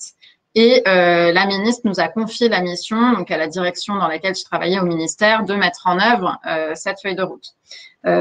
Pendant 2019, on a donc préfiguré la mise en place de ce Health Data Hub avec 3 actions prioritaires. Un premier appel à projet pour sélectionner des cas d'usage et travailler vraiment au contact des équipes pour comprendre leurs difficultés sur le terrain et comment leur apporter des solutions, construire ces solutions. Un chantier technologique, puisque l'offre technologique, la plateforme Data Science que le Health Data Hub met à disposition des projets fait partie intégrante de nos services, et un chantier plus législatif, puisque compte tenu de la sensibilité des données dont on parle, le Health Data Hub est une structure qui est créée par la loi, dont les missions sont encadrées par un texte, et c'est donc la loi Organisation et Transformation du système de santé qui a été promulguée en juillet 2019. Et aujourd'hui, on attend encore quelques textes d'application. Ça, j'y reviendrai un tout petit peu plus loin. La structure en tant que telle, elle a été créée quelques mois après la promulgation de la loi. Début décembre 2019, on m'a proposé d'en prendre la direction. Aujourd'hui, ça fait du coup un peu plus d'1 an qu'on est en fonctionnement avec quelques premiers résultats que je vais vous décrire. Si vous connaissez un petit peu la feuille de route du numérique en santé qui est portée par le ministère, vous verrez que le Health Data Hub, c'est seulement une des actions de cette feuille de route très ambitieuse. C'est une des plateformes nationales du numérique en santé qui ont vocation à être mise en place avec l'espace numérique de santé, notamment que vous connaissez peut-être, qui est un petit peu la version plus du DMP.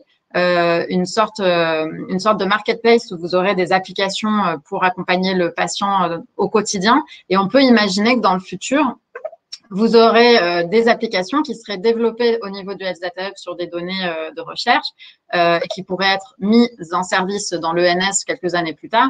Et à l'inverse, que des applications de l'ENS génèrent des données qui pourraient être utiles à la recherche médicale et qui pourraient être traitées de manière sécurisée dans le Health Data Hub. C'est un des cas de figure qu'on pourrait observer. Le Health Data Hub, c'est une institution, hein, comme je vous le disais, à ne pas confondre avec le SNDS, la grosse base de données de santé, hein, qui est plutôt connue en France. C'est une institution qui réunit 56 parties prenantes, qui sont réunies en 9 collèges. C'est des parties prenantes qui sont quasi exclusivement issues de la puissance publique. On a l'État, évidemment, avec le ministère de la Recherche et de la Santé, l'assurance maladie, les organismes de recherche, les établissements de santé, les représentants des professionnels de santé, et évidemment les représentants des usagers du système de santé, les agences sanitaires, mais on a quand même des représentants des différentes familles d'industriels qui peuvent être tout à fait intéressés par l'initiative Health Data Hub, à la fois en tant que producteurs de données, par exemple des dispositifs médicaux qui vont générer des données, ou en tant qu'utilisateurs du Health Data Hub et qui vont pouvoir peut-être designer des nouveaux logiciels, des nouveaux services en développant des algorithmes ou des programmes sur des données de santé. Donc, quelles sont nos missions? Pour résumer, tout simplement, on va chercher à faciliter l'accès aux données de santé pour des projets visant l'intérêt public. Donc, concrètement, des projets qui vont améliorer la qualité des soins et l'accompagnement des patients, ce qui n'est pas incompatible avec des accès à des acteurs privés, hein, du moment que leur projet contribue à améliorer finalement la qualité des soins. On a 4 activités principales pour poursuivre cet objectif. Une première activité qui est un peu administrative, c'est le guichet. C'est-à-dire que si vous voulez demain déposer un projet, traiter des données de santé pour développer un logiciel, vous allez devoir monter un dossier pour expliquer à quelles données de santé vous voulez accéder, pour faire quoi, quel est le bénéfice de ce projet. Et ce dossier, vous allez le déposer chez nous. Nous, on va vérifier qu'il est bien complet. Ensuite, on va le transmettre à un comité éthique et scientifique national qui va vérifier que votre approche, elle est correcte, que le périmètre des données que vous demandez est juste, hein, et respectueux du RGPD, que les finalités, elles sont bien d'intérêt public. Et s'il donne un avis favorable, nous, on va transmettre votre dossier à la CNIL. Et la CNIL, c'est la seule autorité compétente pour dire si oui ou non le projet peut se faire, si les données peuvent être traitées dans le cadre du projet. Ça, c'est la partie administrative qui est importante, hein, parce qu'il y a un certain nombre de jalons, c'est pas forcément évident de comprendre les règles du jeu, mais on veut aller plus loin en mettant à disposition les données dans un service technologique aux porteurs de projets pour qu'ils puissent faire leur traitement. Si vous avez franchi toutes les étapes administratives, vous pouvez quand même vous poser la question de où traiter les données, si vous n'avez pas vous-même une plateforme technologique sécurisée, parce que on parle de données de santé, donc les exigences de sécurité sont très élevées. Alors, il existe déjà des plateformes dans lesquelles vous pouvez traiter les données. L'assurance maladie a une plateforme, la PHP a une plateforme.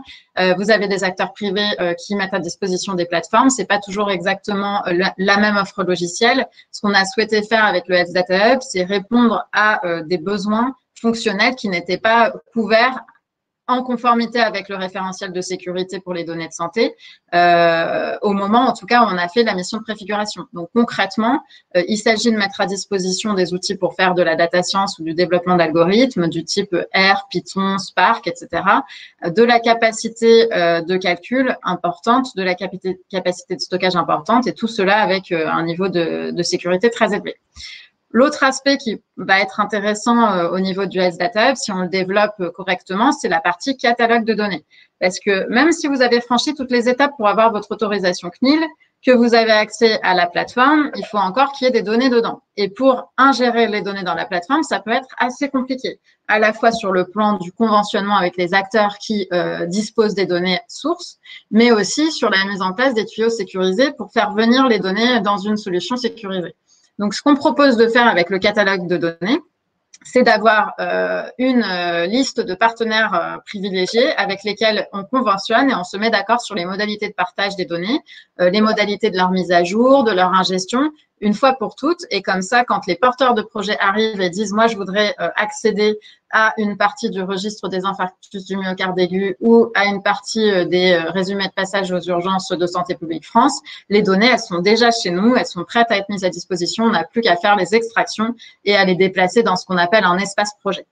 La quatrième mission qu'on a, c'est une mission d'animation de l'écosystème. On essaye de vulgariser le bénéfice d'utiliser les données de santé, d'organiser des data challenges, des winter schools et aussi des meet-up, notamment sur tout ce qui est open source, documentation ouverte, parce que ça peut être quand même un peu compliqué de traiter les données de santé, donc on veut vraiment favoriser le partage de connaissances.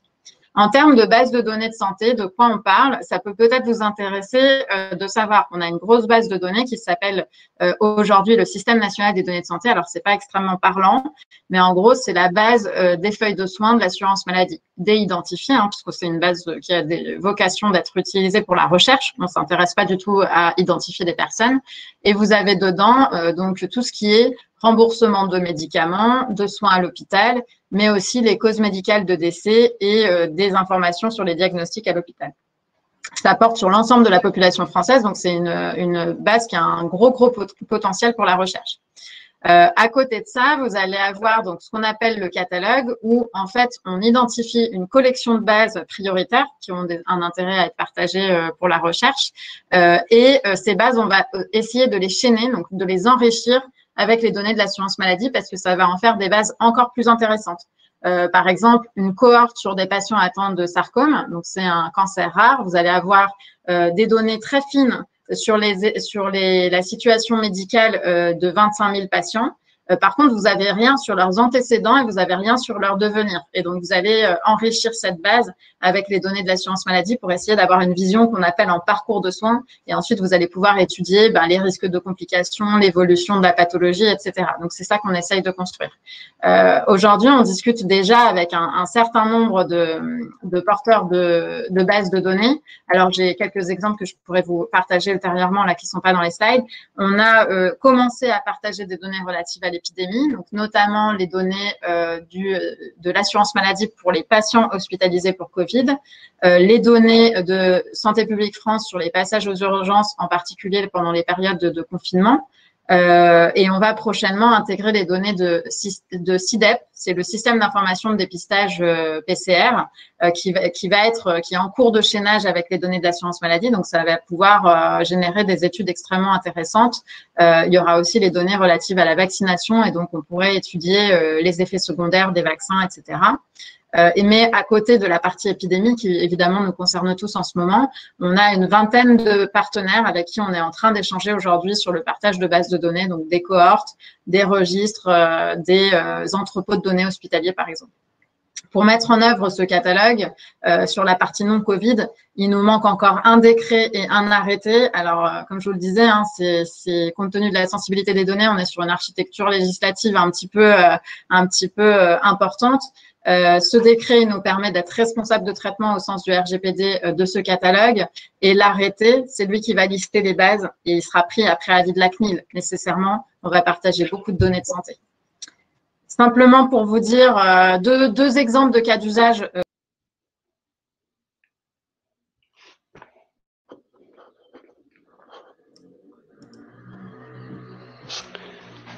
Oui, j'ai l'impression que nous avons perdu Stéphanie, mais son écran est toujours là pourtant. Stéphanie, on ne vous entend plus. Alors, je vais vous inviter à remonter sur scène, peut-être, à descendre et remonter plutôt, afin de nous rejoindre. C'est bon, nous vous revoyons à nouveau. Par contre, nous ne voyons plus votre écran, Stéphanie. Oui, alors j'ai supprimé le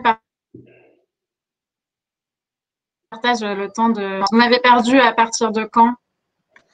Juste avant le changement de slide que vous veniez d'initier. Alors attendez, j'ai un petit souci. Ceci dit, comme le temps passe un peu, peut-être, on peut peut-être passer aux questions, peut-être, je ne sais pas.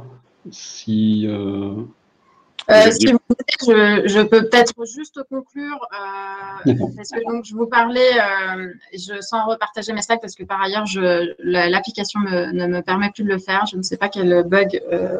Donc, juste pour vous dire qu'il y a deux cas d'usage principaux sur lesquels on pense avoir une valeur ajoutée au niveau du SData Hub. C'est les cas d'usage avec les appariements, la réunion de deux bases de données, parce qu'aujourd'hui, ces appariements, ils peuvent prendre 3 à 4 ans. Donc, on est vraiment sur quelque chose qu'on va chercher à accélérer pour l'innovation. Et puis, tous les cas d'usage qui demandent beaucoup de puissance de calcul, beaucoup de volumétrie de données. C'est par exemple le cas un cas d'usage où vous allez développer un outil de dépistage du cancer de la prostate. Vous allez chercher à réunir 10 000 IRM aujourd'hui, vous pouvez pas les rassembler au niveau d'un établissement de santé. Donc, vous allez pouvoir utiliser le Health Data Hub comme une plateforme tierce dans laquelle vous pouvez développer ces cas d'usage. Donc, voilà, je voulais quand même vous donner ces deux illustrations. Là, au bout d'un an d'existence, ce qu'on fait, c'est qu'on accompagne une quarantaine de projets. On a des discussions avec une vingtaine de porteurs de bases de données. On a une cinquantaine de personnes aussi. Aujourd'hui, on recrute toujours, on est toujours en train de grandir. La plateforme technologique est en production depuis avril 2020, mais évidemment, elle va subir beaucoup d'évolutions dans le futur.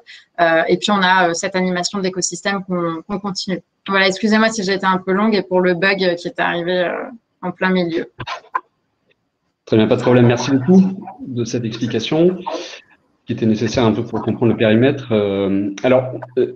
Je vais peut-être commencer directement par une question, puisqu'on parle de souveraineté aujourd'hui, qui n'a pas manqué d'animer d'ailleurs le chat pendant que vous parliez, qui est en effet les controverses nombreuses là, qui ont eu lieu sur la question de l'hébergement chez Microsoft, chez la solution Azure, au moins des prémices du Health Data Hub. Alors, si besoin était, peut-être en juge de paix, j'ai retrouvé la citation de Guillaume Poupard, hein, qui est donc directeur de l'ANSSI, qui évoquait une certaine forme de normalité pour un projet qui est dans une phase d'initiation, de pouvoir disposer de ce genre de support. Mais il avait aussi, je crois que le ministre aussi en avait parlé à plusieurs reprises, de la notion de portabilité, de réversibilité de cet hébergement. Est-ce que vous pouvez nous en dire un peu plus et éventuellement sur les procédures et sur le calendrier envisagé de cette portabilité du Health Data Hub sur un hébergeur qui serait souverain ou qui tendrait à une forme de souveraineté? Oui, bien sûr, je peux tout à fait vous parler de ça. Effectivement, vous avez pu voir qu'il y a eu plusieurs articles dans la presse relatifs au choix de Microsoft. Donc, il y a plusieurs sujets qui sont abordés dans le cadre de cette polémique. Très clairement, il y a un enjeu que tout le monde poursuit de souveraineté. Donc après, à définir plus précisément, parce qu'aujourd'hui, on n'est pas vraiment clair sur le terme de souveraineté, et c'est peut-être d'ailleurs pas le terme le plus souhaitable, mais on pourrait parler d'autonomie stratégique. Donc, moi, ce que je peux simplement vous dire, parce que je suis pas représentante du gouvernement sur le chantier du cloud souverain, c'est que au moment où on a lancé le projet, on a fait un sourcing des solutions existantes. On avait un cahier des charges à la fois de fonctionnalités et d'exigences de cybersécurité, et la contrainte principale, c'est la contrainte de cybersécurité aujourd'hui. Donc, la presse n'a pas tout à fait relayé les choses de cette manière-là, c'est-à-dire que ça a souvent été présenté. On a choisi Microsoft parce que il avait une meilleure solution pour faire de la data science. Dans la pratique, nous, en fait, on génère des bureaux virtuels dans lesquels les gens vont pouvoir traiter les données sans qu'elles sortent de la plateforme. Et les services managés qu'on utilise chez Microsoft, ils sont nombreux, mais il y a beaucoup d'entre eux qui sont des services de cybersécurité, ou en tout cas qui permettent d'industrialiser la mise en place de la plateforme et des espaces projets, et de gérer de manière fine l'annuaire, les droits, les accès, les logs, etc. Donc, c'est quand même sur la base de la conformité à des référentiels applicables que ce choix a été fait. Après, dès le démarrage, bien avant le choix, l'instruction juridique sur l'application des lois extraterritoriales a été faite. Donc, il y a souvent eu des mentions, par exemple, au Cloud Act. Quand on y regarde de plus près l'application du Cloud Act, c'est relatif à des enquêtes judiciaires très précises qui concernent une personne donnée, pour lesquelles il pourrait y avoir une réquisition de données sur la base d'un sélecteur, donc de données nominatives type prénom, nom, adresse mail, numéro de téléphone, des choses comme ça que nous n'avons absolument pas dans la plateforme. Toutes les données sont des données de recherche, elles sont déidentifiées. Elles ne sont pas pour autant anonymes, mais elles ne possèdent pas de caractéristiques nominatives. Donc, nous, le prérequis, évidemment, au choix de Microsoft, mais ça aurait été la même chose avec un acteur français, c'était d'être réversible, donc d'avoir la capacité de migrer, enfin tout simplement de changer d'avis sur les prestataires industriels avec lesquels on travaille. Donc pour faire ça, on travaille en infrastructure programmable, c'est-à-dire qu'on essaye de scripter tous les modules de la plateforme de telle sorte qu'on puisse rejouer ces scripts pour redéployer cette plateforme ailleurs. Ce qui ne veut pas dire que ça prendrait 2 secondes, évidemment, puisque il faudra reparamétrer ces programmes en fonction de la solution retenue, mais ce sera faisable si les fonctionnalités sont similaires. Donc c'est vraiment dans cette démarche-là qu'on est engagé aujourd'hui et qu'on met à jour à chaque fois que la plateforme connaît une évolution, cette documentation, cette réversibilité possible. Suite au sourcing qu'on a fait fin 2018-2019, vous pourriez tout à fait me dire, très bien, mais depuis le temps, peut-être qu'il y a des solutions françaises ou européennes qui pourraient maintenant désormais répondre à votre besoin. Alors, on a fait une étude de réversibilité ou en tout cas une analyse d'écart entre OVH et Microsoft fin 2019 qui témoignait encore d'écarts importants sur les services qui étaient essentiels pour nous. Et on a mis à jour en juin 2020 cette étude en collaboration avec la DINUM, qui est l'administration interministérielle chargée de ces questions de numérique. Donc, on pourrait penser qu'on est jugé partie, mais en l'occurrence, on ne l'a pas fait seul, cet écart de fonctionnalité qui était toujours existant en réalité. Là, en 2021, on voudrait lancer un benchmark de solutions pour avancer dans notre compréhension de la solution qui serait la plus pertinente pour nous pour opérer une migration. Mais voilà, la difficulté face à laquelle nous, on se trouve, c'est que nous, on n'est pas offreur de cloud. Donc, on doit bien composer avec l'offre disponible. En termes de sécurité des données, en revanche, le Conseil d'État, la DINUM et l'ANSSI ont reconnu qu'il y avait un très haut niveau de sécurité, même la CNIL qui a autorisé déjà 8 de nos projets pilotes. D'accord. Pour l'instant, oui, pour l'instant, il n'y a pas d'alternative envisagée en termes d'offres qui vous paraissent suffisantes pour le déployer ultérieurement, c'est ça? Oui, non, enfin, en tous les cas, là, on lance un nouveau benchmark, donc je pourrais actualiser mon propos quand il aura rendu ses conclusions. Très bien. À propos de souveraineté européenne, en tout cas, puisque c'est un des échelons sur lequel on discute ce soir, il y a donc concernant le Digital Governance Act de novembre dernier, est-ce que cette décision européenne ou cette orientation juridique européenne va avoir des conséquences sur le Health Data Hub et au-delà du Health Data Hub, comment vous percevez cette initiative européenne en matière de souveraineté? Alors nous, on est impliqués dans 2 exercices européens, dans l'un plus que l'autre parce que, aujourd'hui, il est plus clair pour nous. Le premier, c'est l'action conjointe de la Commission européenne.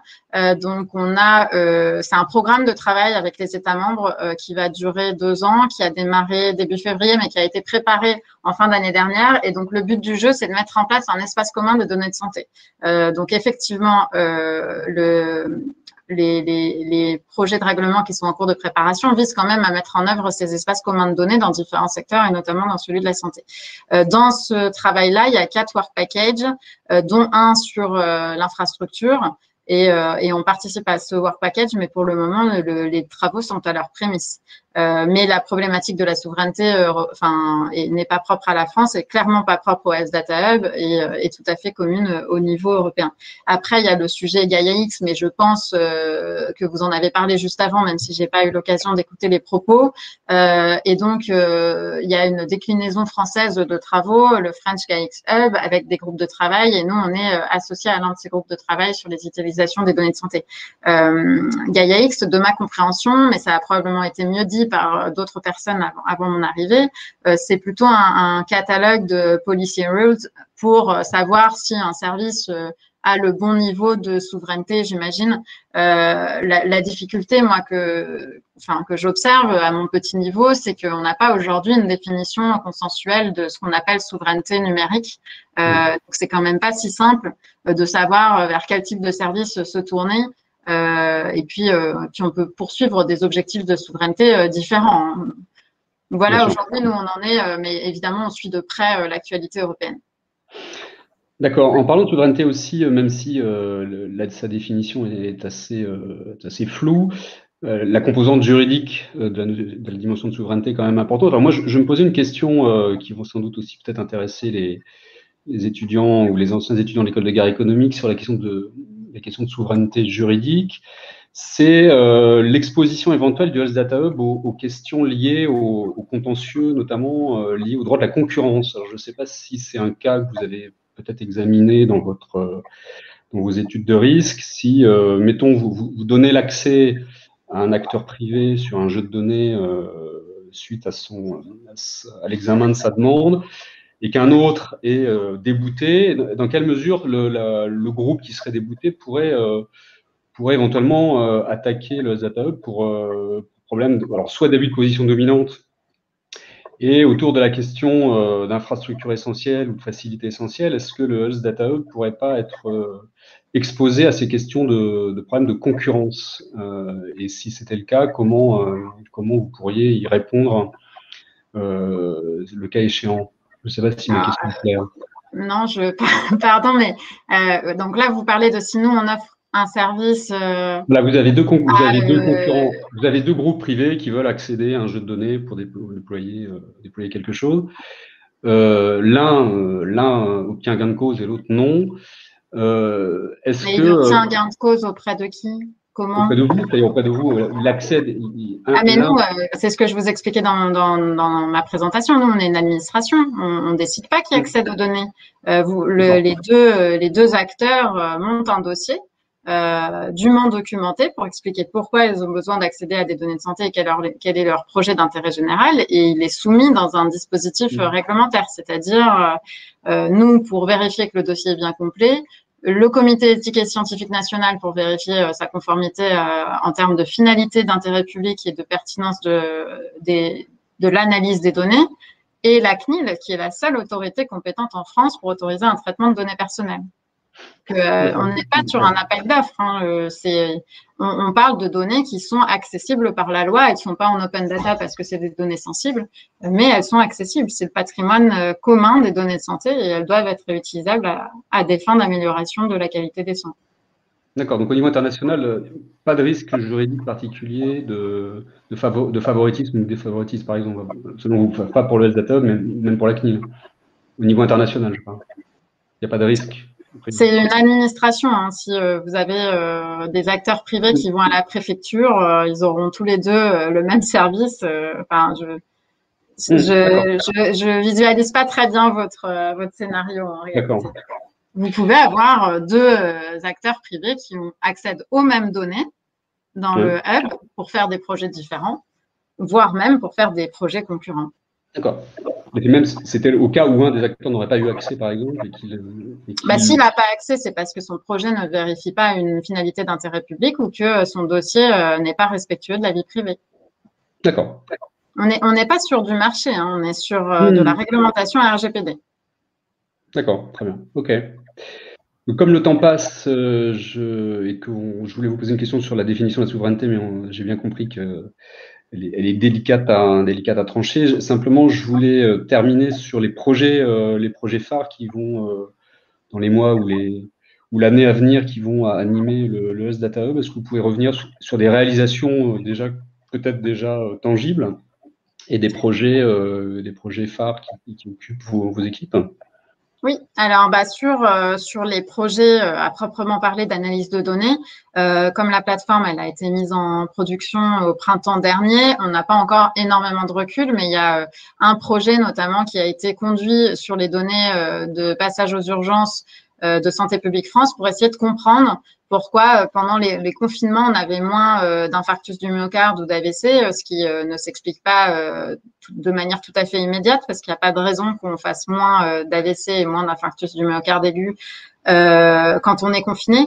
Et donc ça a alerté parce que les hypothèses qui ont pu être faites, c'est que les gens se censuraient dans l'accès aux soins parce qu'ils avaient peur du virus, etc., notamment au début de la crise sanitaire. Ça, c'est un premier projet qui a été réalisé. Ensuite, là, on est en train de lancer, de donner accès aux données à un de nos premiers projets pilotes. Donc, c'est un projet qui est porté par la startup Implicity. Son objectif, c'est de corréler des données produites par des pacemakers connectés avec des données d'hospitalisation pour essayer de développer un algorithme prédictif sur les crises d'infarctus, d'insuffisance cardiaque. Dit autrement, vous avez un pacemaker connecté qui génère un signal qui montre que vous êtes en train de déclencher une crise.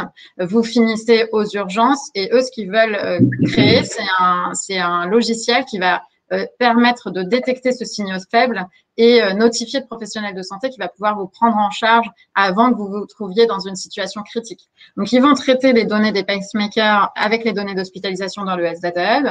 Il y a eu un énorme travail qui a été fait ces derniers mois de chaînage parce que ça n'a l'air de rien, mais réunir les données de deux sources différentes, c'est pas du tout simple si vous n'avez pas un identifiant commun.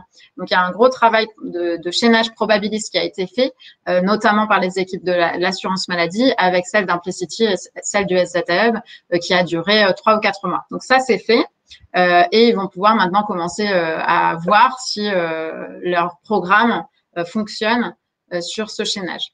Après, les projets à venir, les grands projets plus emblématiques qu'on souhaite conduire en 2021, c'est notamment des partenariats avec des acteurs importants de l'écosystème de la donnée de santé, notamment les établissements de santé, qui mettent en place des entrepôts de données de santé hospitalières.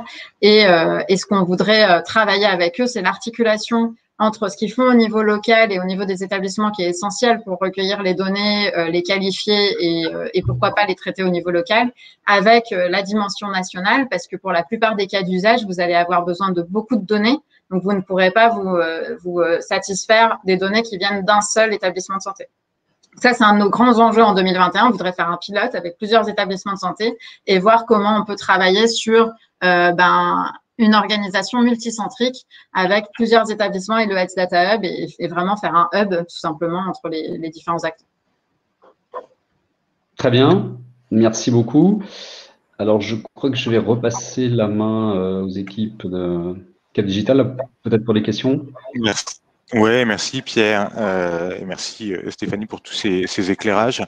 Plusieurs questions posées dans le chat, mais pour rebondir sur la dernière, moi je m'interrogeais si je suis aujourd'hui une start-up ou une entreprise innovante qui travaille sur des innovations assez pointues dans le champ de l'interopérabilité, de l'anonymisation, de la réversibilité des données, et que je pense qu'elle pourrait vous intéresser. Est-ce qu'il y a un point de contact chez vous pour venir présenter des solutions, ou est-ce que tout doit passer par des appels qui seraient lancés en propre ou en coopération avec d'autres structures? Pour présenter des solutions, des prestataires technologiques? Oui, par exemple, oui. Oui, bien sûr, vous pouvez nous contacter. Nous, on échange avec pas mal d'acteurs technologiques. On parle beaucoup de Microsoft dans le cadre du sujet de la souveraineté, mais en réalité, on a une dizaine de partenaires technologiques. On utilise beaucoup d'offres différentes. On utilise Walix, par exemple, pour le Bastion. Donc, aucun problème si vous avez, si quelqu'un a une solution qui lui semble pertinente pour l'infrastructure ou même pour le traitement des données, parce que là, aujourd'hui, on est à une étape de maturité où l'infrastructure existe, et ce qui va nous intéresser, c'est aussi de peupler ce qu'on appelle l'espace projet, donc en gros, les logiciels qui seront à destination des chercheurs. Donc, si vous avez des offres logicielles qui sont susceptibles d'intéresser des chercheurs qui traitent des données de santé, des startups ou d'autres types d'acteurs, vous pouvez tout à fait venir rencontrer nos équipes. Alors, ce sera parfois le CTO, parfois l'équipe data en fonction des logiciels ou l'équipe sécurité si c'est une solution de sécurité. Mais par contre, oui, je vous confirme qu'il faudra être respectueux du code des marchés publics. Donc, s'il n'y a pas de facilité d'achat par une centrale d'achat, par exemple, on fera un marché si on a un besoin spécifique. Très clair, merci. J'avais une question aussi de Vincent Roberti sur la réplicabilité, en fin de compte, du Health Data Hub. Est-ce que le Health Data Hub va faire des petits? Il évoque notamment un Labor Social Hub qui serait en cours de préparation par l'État.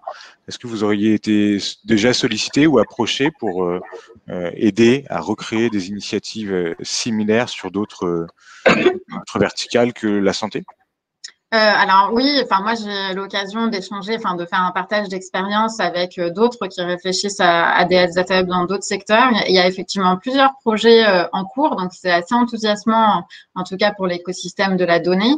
Après, est-ce qu'ils doivent tous suivre le modèle du health data hub? C'est pas forcément le cas.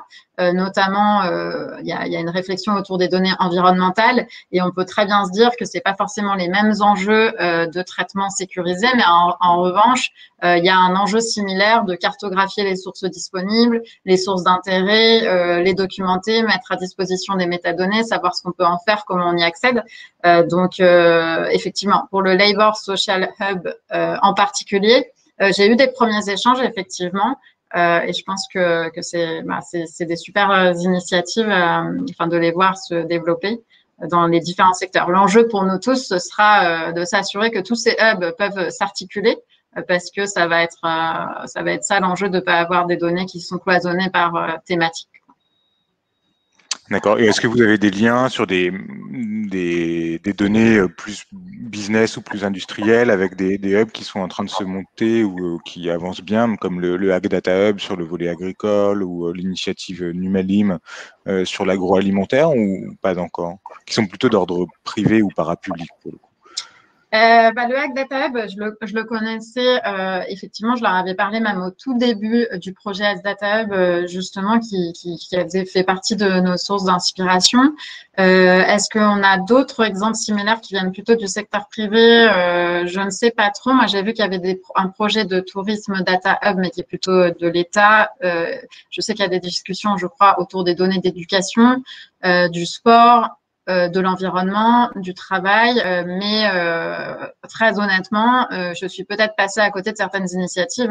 Je pense qu'il y a eu beaucoup de dynamisme sur les sujets data ces dernières années, donc c'est tout à fait possible que je ne les connaisse pas toutes.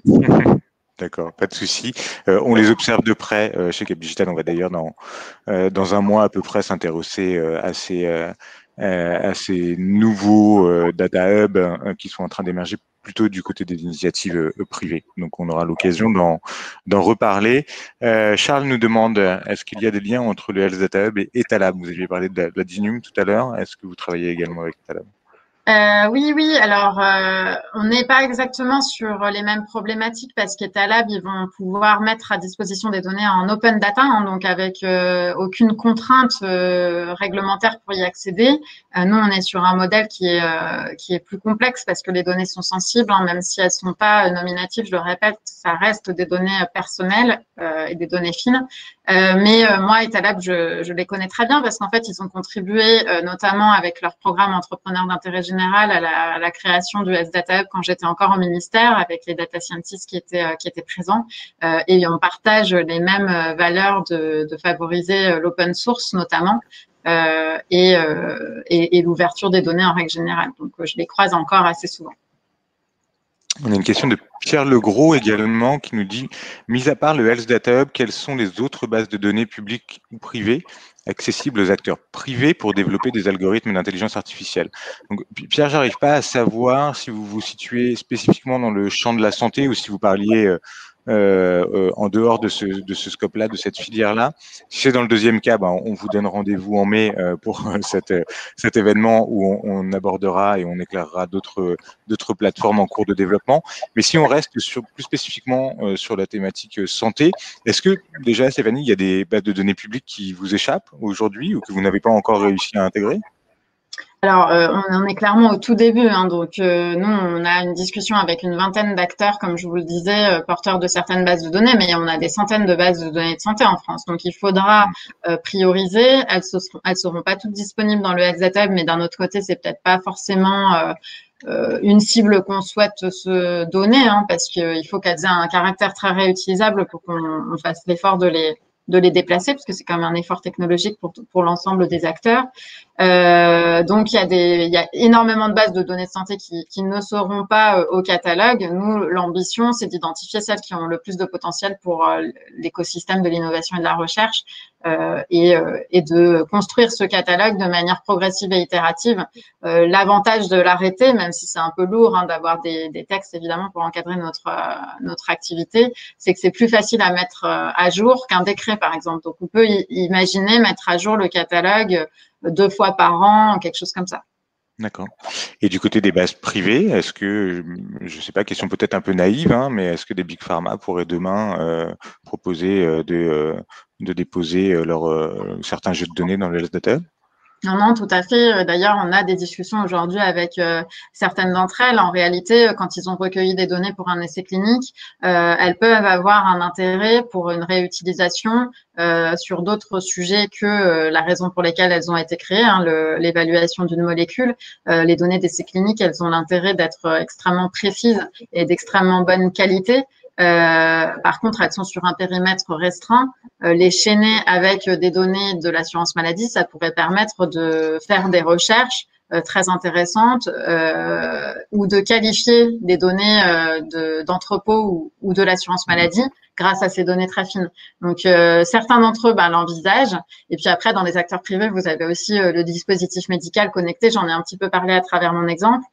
Très concrètement, ça va être des données hyper intéressantes à exploiter pour développer des usages futurs. Donc,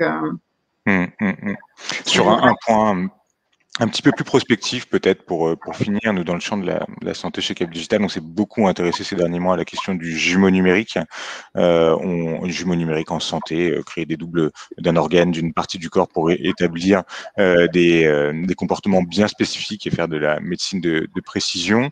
Est-ce que dans les use cases que vous étudiez ou que vous percevez déjà aujourd'hui sur le Health Data Hub, vous voyez l'initiative que vous êtes en train de porter comme un levier d'accélération sur cette dynamique du jumeau numérique en santé qui semble avoir atteint une certaine maturité quand même? Aujourd'hui, j'ai pas identifié dans les projets qu'on accompagne ou ceux dont on a connaissance qui sont proches, qui portent sur cette question du jumeau numérique. Néanmoins, ça me paraît une piste effectivement très intéressante. Nous, on est plutôt sur des projets soit épidémiaux, de meilleure connaissance d'une pathologie, des parcours de soins, de l'évolution de la situation des patients, soit sur des développements d'outils pour le professionnel de santé. Par exemple, un outil qui va permettre de détecter automatiquement une lésion tumorale sur une image ou des choses comme ça et qui vont vraiment faciliter la vie du professionnel de santé demain. Aujourd'hui, c'est surtout cette typologie de projet qu'on observe, mais peut-être qu'on va avoir arriver des projets qui sont plus en lien avec les jumeaux numériques. Ça, je ne sais pas. Eh bien, Servan Ogier, qui parlait sur la table ronde GaiaX juste avant, me dit que c'est le grand projet de Dassault Systèmes. Donc peut-être qu'on aura l'occasion d'en reparler avec elle, je l'espère en tout cas. Et je doute pas, ou je pressens en tout cas que ce que vous allez pouvoir réunir et offrir en termes d'accès aux données avec le Health Data Hub va pouvoir permettre d'accélérer assez singulièrement ces projets-là également. Voilà. Stéphanie, on arrive au bout de ce webinaire. Il y a eu encore pas mal de questions, je vais pas vous mentir, autour de Microsoft Azure, etc. On les a pas toutes traitées. Ce que je note, moi, c'est qu'il y a un benchmark qui va être mené, que vous allez étudier attentivement toutes les conclusions de ce nouveau benchmark, et puis on aura peut-être l'occasion de vous ressolliciter quand vous y verrez plus clair sur la suite que vous pourrez donner plus spécifiquement à cette question de l'hébergement, si ça vous va. Oui, bien sûr. J'ai vu effectivement qu'il y avait beaucoup de questions dans le chat. On voit qu'on a du mal à faire le tour du sujet. Peut-être que ce que je peux juste dire très rapidement, c'est que je vois que certains le savent d'ailleurs, puisque je l'ai vu passer dans le chat, Microsoft a été consommé via une centrale d'achat. Donc pour toutes les personnes qui posent des questions sur les appels d'offres, donc les centrales d'achat, elles passent les appels d'offres pour le compte des acteurs publics, ce qui permet de faciliter fait l'achat, c'est parfaitement légal et respectueux du Code des marchés publics. Et puis, il y avait aussi une question sur Schrems 2. Et Schrems 2, ça porte sur les conséquences de Schrems 2, ça porte sur les transferts de données personnelles en dehors de l'Union européenne. Et pour le Health Data Hub, il y a eu pas mal de confusion autour de ça, puisqu'il était dit que les données étaient stockées au repos en Union européenne, mais transitées pour le traitement, ce qui est absolument faux. Ce qu'on a expliqué et ce qu'on a prouvé contractuellement, les données, elles restent en Union européenne et à vrai dire en France aujourd'hui, à tout moment du traitement, y compris quand elles sont analysées, que le développement logiciel se fait. Sur la réaction de la CNAM, c'est le conseil de la CNAM qui s'est prononcé sur la question de la souveraineté, mais pas la CNAM elle-même, avec qui on travaille main dans la main quasi quotidiennement. Je peux pas répondre à tout là comme ça en quelques secondes, mais je vois. Merci déjà pour ce digest en 2 minutes. C'était pas évident. Merci beaucoup. Très bien. Il me reste aussi à vous remercier, Pierre, pour tout le travail préparatoire mené avec nous sur cette séquence. Moi, ce que je retiens quand même et qui me frappe, juste peut-être pour conclure et faire une petite transition sur la conclusion, c'est à quel point, avec toutes ces discussions, on a déplacé le centre de gravité de la définition de la souveraineté numérique, qui reste assez poreuse, difficile à embrasser clairement, et qui, si elle s'érige aujourd'hui comme un buzzword qu'on voit passer partout, qui est beaucoup repris aussi dans les déclarations politiques de nos gouvernants, reste assez difficile à embrasser pour les acteurs qui y travaillent au quotidien. On a plutôt parlé de confiance, de transparence, d'autonomie stratégique, j'ai bien noté Stéphanie, d'immunité au règlement extra-européen. On vient un petit peu d'en reparler en creux là, mais Servianogy l'a bien nommé, et je pense que c'est un point qui va être extrêmement intéressant à suivre au cours des prochaines années. Et puis, bien sûr, des questions d'anonymisation de données, d'interopérabilité, de réversibilité qui se posent, ou en tout cas qui posent bien mieux le cadre du débat qui nous a occupé aujourd'hui que celui stricto sensus d'une forme de souveraineté numérique. Voilà. Pierre, Stéphanie, merci encore. Je voulais juste, avant de redonner peut-être la parole 2 minutes à Charlotte pour le mot de la fin, attirer votre attention sur un partenariat qui vient d'être annoncé entre deux de nos adhérents phares chez Cap Digital, donc on est particulièrement heureux de le signaler. C'est un partenariat entre la Poste et l'INRIA pour le développement de la souveraineté et de la confiance numérique, qui a été annoncé il y a 1 semaine à peine, qui porte sur principalement des enjeux de R&D d'une durée de 3 ans, 20 équipes de l'INRIA mobilisées et 3 thématiques porteuses en termes de recherche et développement sur ces sujets-là: développer les usages responsables des services numériques. Et là, on est vraiment dans l'idée de rechercher des pistes permettant de concilier transformation numérique de la société, préservation de l'environnement, à travers, par exemple, de l'éco-conception de services numériques, donc des enjeux de sobriété numérique, impact social, impact sociétal et impact environnemental, auquel on est évidemment très attentif également chez Cap Digital. Deuxième axe, bâtir un écosystème numérique de confiance au service des entreprises et du citoyen. Bon, là, je crois qu'on en a déjà bien parlé aujourd'hui, mais tout le travail mené portera sur la protection des données personnelles, de la confiance dans les algorithmes, transparence, explicabilité des algorithmes et de la cybersécurité, dont on a assez peu parlé aujourd'hui, mais qui sont évidemment très importants sur ces sujets-là. Et dernier axe, dernière thématique, faciliter l'usage des données de santé, on y revient, au service du progrès médical. Et là, la réflexion portera sur les conditions d'utilisation, de traitement des données de santé, tout en maintenant l'indispensable respect de la vie privée des patients. Je ne doute pas que ces équipes reviendront vers vous et vos équipes, Stéphanie, dans les mois et années qui viennent. Voilà, je voulais également vous dire qu'on a beaucoup d'événements chez Cap Digital, donc peut-être en mettre 3 en lumière qui vont venir assez rapidement. Le prochain, c'est notre fameux R&D Corner, le tour d'horizon de tous les appels à projets R&D en cours pour booster vos projets, décrocher du financement public de soutien à l'innovation. Ça se passe le 4 mai en visio. Le 18 mai, j'en ai parlé, un nouveau rendez-vous sur les data hubs privés, les enjeux de plateformisation autour de la donnée. Et puis, j'ai vu que ça avait été évoqué dans le chat, on s'intéressera également à la communauté solide, là dans une dynamique un petit peu plus prospective sur le web post-plateforme. Vous êtes certainement pas sans ignorer qu'il y a des initiatives extrêmement intéressantes qui ont été développées dans le champ de l'interopérabilité des données pour déplatformiser le web, on peut le dire comme ça, avec notamment tout le travail mené par la start-up de Tim Berners-Lee qui s'appelle Inrupt.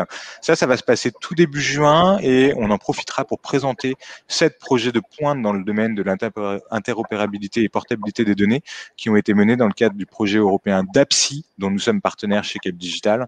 Et là, vous aurez vraiment la crème de la crème des projets dédiés à la portabilité des données qui viennent d'être développés au cours des 12 derniers mois. Voilà, avant de laisser la parole à Charles, je tenais juste à avoir un mot de remerciement pour tous nos intervenants, évidemment, mais aussi pour les élèves et membres du club Data Intelligence de l'École de guerre économique, Cécile Chin, Romain Johan, Lucas Hatton et Aurore Thomas, qui nous ont aidés à préparer cet événement et à en faire un beau succès. Et pour Cap Digital, remercier mes collègues Bertrand Legène, Claire Maessel, qui m'ont bien aidé sur la préparation également. Et bien sûr, Charles, notre président. Et Charles, je te donne l'occasion peut-être de remonter sur scène à nos côtés. Oui, très bien. Tu as dit l'essentiel, Antoine.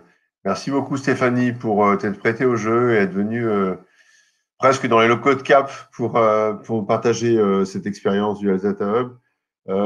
Merci à Pierre pour cet accompagnement. Merci à toute l'équipe Gaia-X. Donc, c'était la 4e ce soir, la 4e de la nocturne qu'on appelle la nocturne Big Data. On n'a pas pu partager une bière à la fin de la soirée, comme on a l'habitude de le faire quand ça se passe dans les locaux de Cap Digital, mais on voit que cette dynamique a attiré beaucoup de monde ce soir. On est monté jusqu'à plus de 200 personnes, ce qui était un beau résultat.